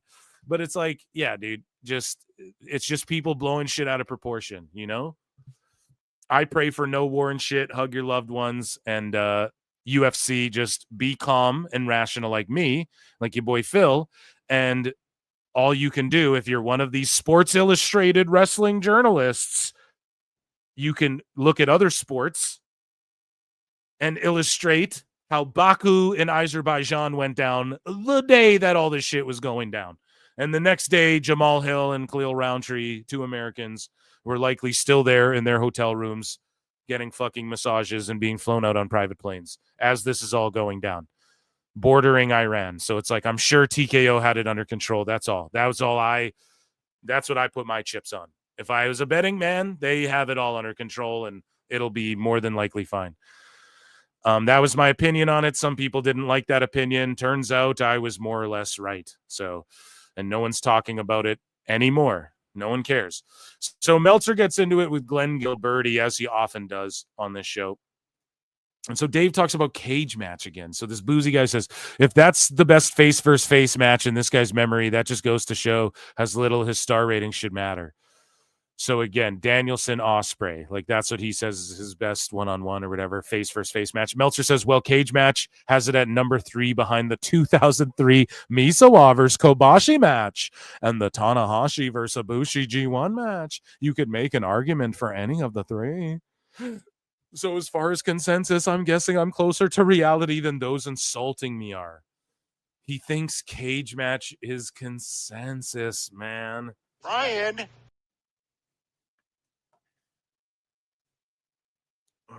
Dude. Consensus on cage matches, EJ Nduka is a 10-star wrestler or whatever because of people going on there and fake rating stuff. Dave, you guys are nuts, man. This guy, Hassan Smollett, says using cage match as a qualified metric is like a Trump supporter using a Newsmax poll as a qualified metric of Trump's popularity. Okay, I don't know what Newsmax is. That's a deep cut, but I'll assume he was cooking there. And then Dave goes, yes, there are some people who get mad at early results and vote down the best matches there. Who get mad at early results. No one cares enough to even go there and vote. And the people who do like that shit. So they're going to vote it high and they're going to vote WWE low. Just like you, Dave. You're in a bubble. You're in a bubble.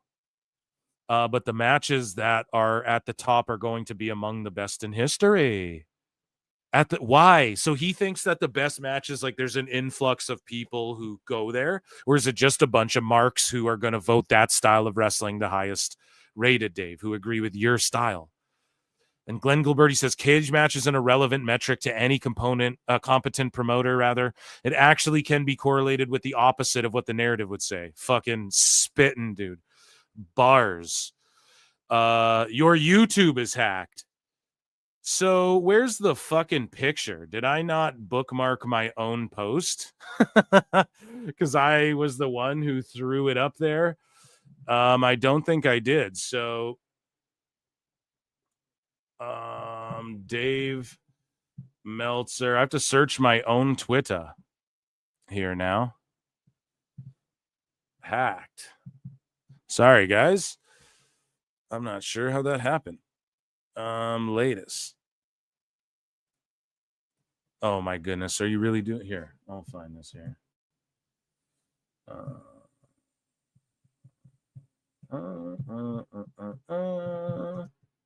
Hacked. And then hopefully we find it. Okay, so people are asking me, has Dave's account been hacked? Here, I need to find it. Where is it, man? Did I get like a fucking banned post or something? Oh, here we go. Found it. Thank God. Okay. Sorry about that, guys. Okay, E-flute moment for me.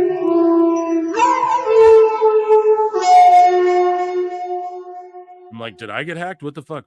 So Dave Meltzer and Brian, they got hacked by one of these fake Elon. Now you guys see these. YouTube's getting bad with like these AI ads and like these channels they get hacked, and then people go, it's Elon, Tesla, tune into this live stream. Then they just play some video of them from years ago, and they try and like milk money and shit off people. I don't really know what this scheme is, but they got hacked.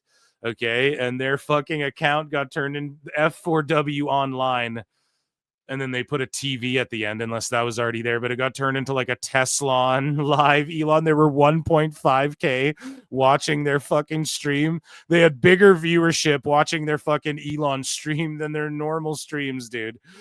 And dude, it's so fucking funny that this happened. And it sucks that people get hacked, but people were like, man, Dave's probably arguing with bots again, and click some fucking link on Twitter that one of them sent them. He's an idiot, man. And yeah, he got fucking hacked, and Brian addressed it. And I don't know. It's just funny that it got turned into like an Elon thing. That's how you know it came from someone on Twitter, in my opinion, too. Because there's so many like body Elon motherfuckers out there now. But that is pretty hilarious, man. And so Brian, someone says, your YouTube is hacked. Brian's like, yes. And then he says, YouTube update. It appears we got the page back. We couldn't go live tonight, but the Brian and Vinny show will be posted in the morning, and hopefully we'll be back live for all the rest of the shows going forward. If not, they'll be posted soon after recording. Then you got to change your banners back and shit. It's just so shitty. I feel bad for them. But who knows how that even happened, and like why they're YouTube specifically. That's what interests me. So Brian Alvarez, speaking of Brian, we end with a trying Brian here. Okay. Brian says someone in WWE messaged him about having people from AEW on his show. And he says, I had a buddy in WWE who was all mad. Oh, your coworker was on. He says, I was like, listen, if you didn't work for a weird cult, I'd have you guys on every single week. So Brian calling WWE a weird cult. Meanwhile, Ariel Helwani can't even get WWE people on. He has to settle for fucking Cora Jade on his show. Well, he got Karrion Kross on, but like he can't get AEW people on other than MJF. MJF's the only one allowed to go do anything. And I promise you guys, behind the scenes, there's more AEW people who are scared about who they can interact with and what pods they can do and who they can talk to and who they can interact with publicly than WWE folks. I assure you of that. Okay. And you see WWE folks do lots of pods and go off doing lots of shit. Tony he buckled down about that, especially after the Ariel shit and how they got clowned. So yeah, just Brian being like, WWE's a cult and you can't have anyone on your show or whatever. Is that what he's saying? Because like an AEW guy was on his show, right? That's what I'm getting from this. You want someone from WWE on the show every single day. You think I'm going to say no? You kidding me? WWE don't let anyone come on the show. AEW does. So don't whine about it. Don't cry about it. Brian, you're whining and crying, bro. Oh, God, I hate this is why Brian doesn't get a fucking pass. I don't care what anyone says. It's this schmarmy, condescending shit. Okay? You guys are like, ever since that Ariel shit, we all know people attack Ariel for being a shill too. And he has people leaving WWE come on the show. No one from AEW goes on there. Why? You guys fucking suck Tony Khan's dick, and that's what Dave Meltzer does constantly, and that's why they don't fuck with you, bro. Okay?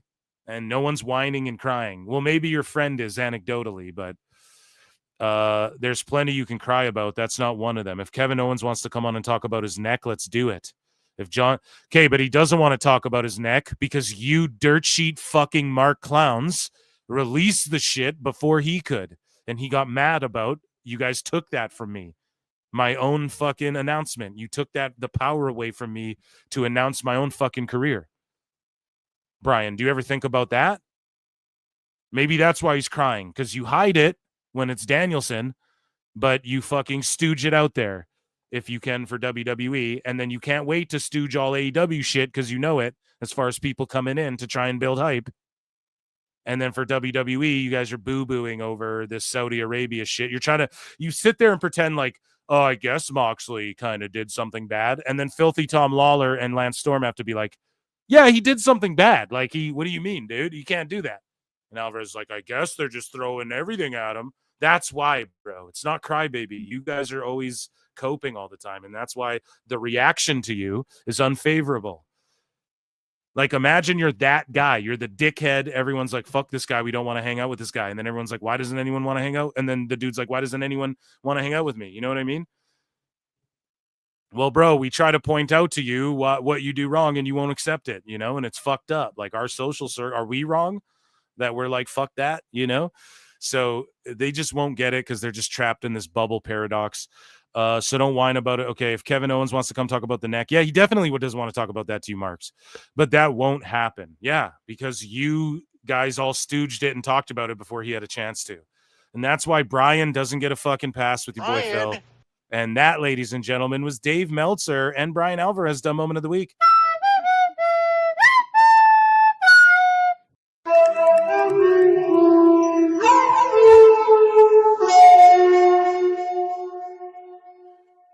I want to thank you all for coming and watching this show. Round of applause for the PWT universe.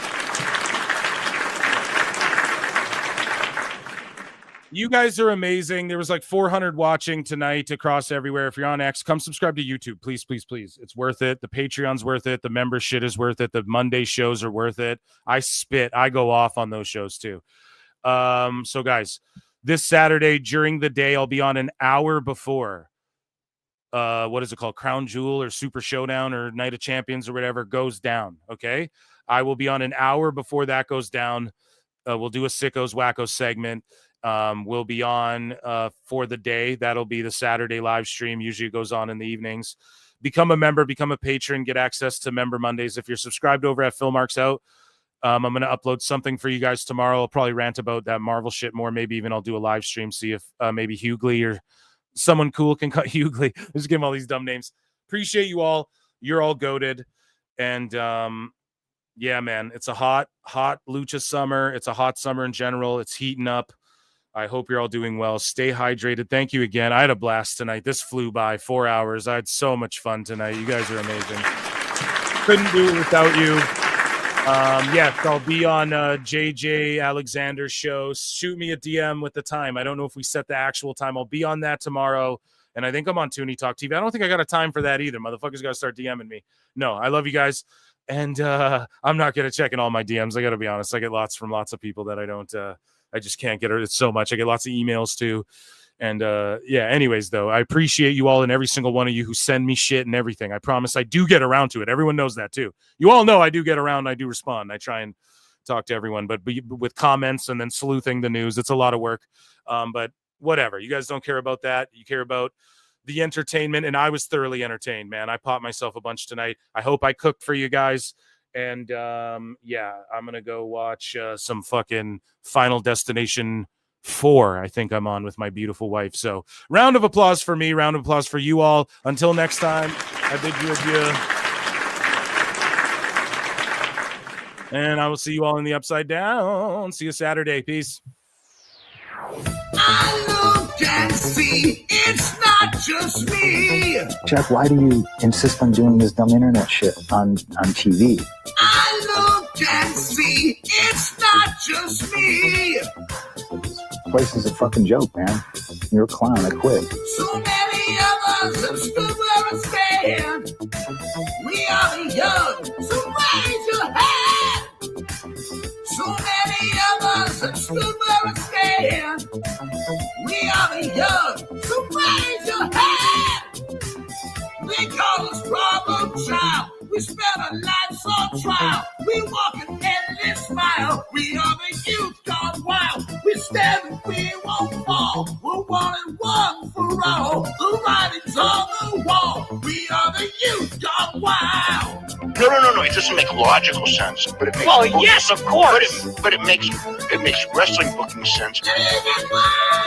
Of course, this makes no sense. Of course, okay, it makes no sense. However, in pro wrestling booking, which often makes no sense, you would do that.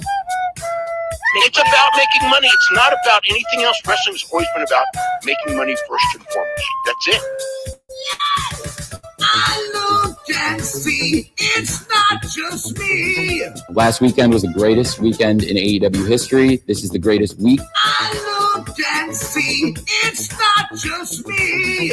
Security, my safety, my life was in danger at a wrestling show. So many of us have stood where I stand. We are the young, so raise your hand. So many of us have stood where I stand. We are the young, so raise your hand. They call us problem child. We spend our lives on trial. We walk an endless mile. We are the youth gone wild. We stand and we won't fall. We're one and one for all. The writing's on the wall. We are the youth gone wild. They call us problem child. We spend our lives on trial. We walk an endless mile. We are the youth gone wild. We stand and we won't fall. We're one and one for all. The writing's on the wall. We are the youth gone wild. Living wild. Yeah. If you're familiar with how we do things often here on these Wednesdays, it's a lot like one of my favorite movies, Time Cop. What? Fuck you. Fuck you. Yeah. God damn it.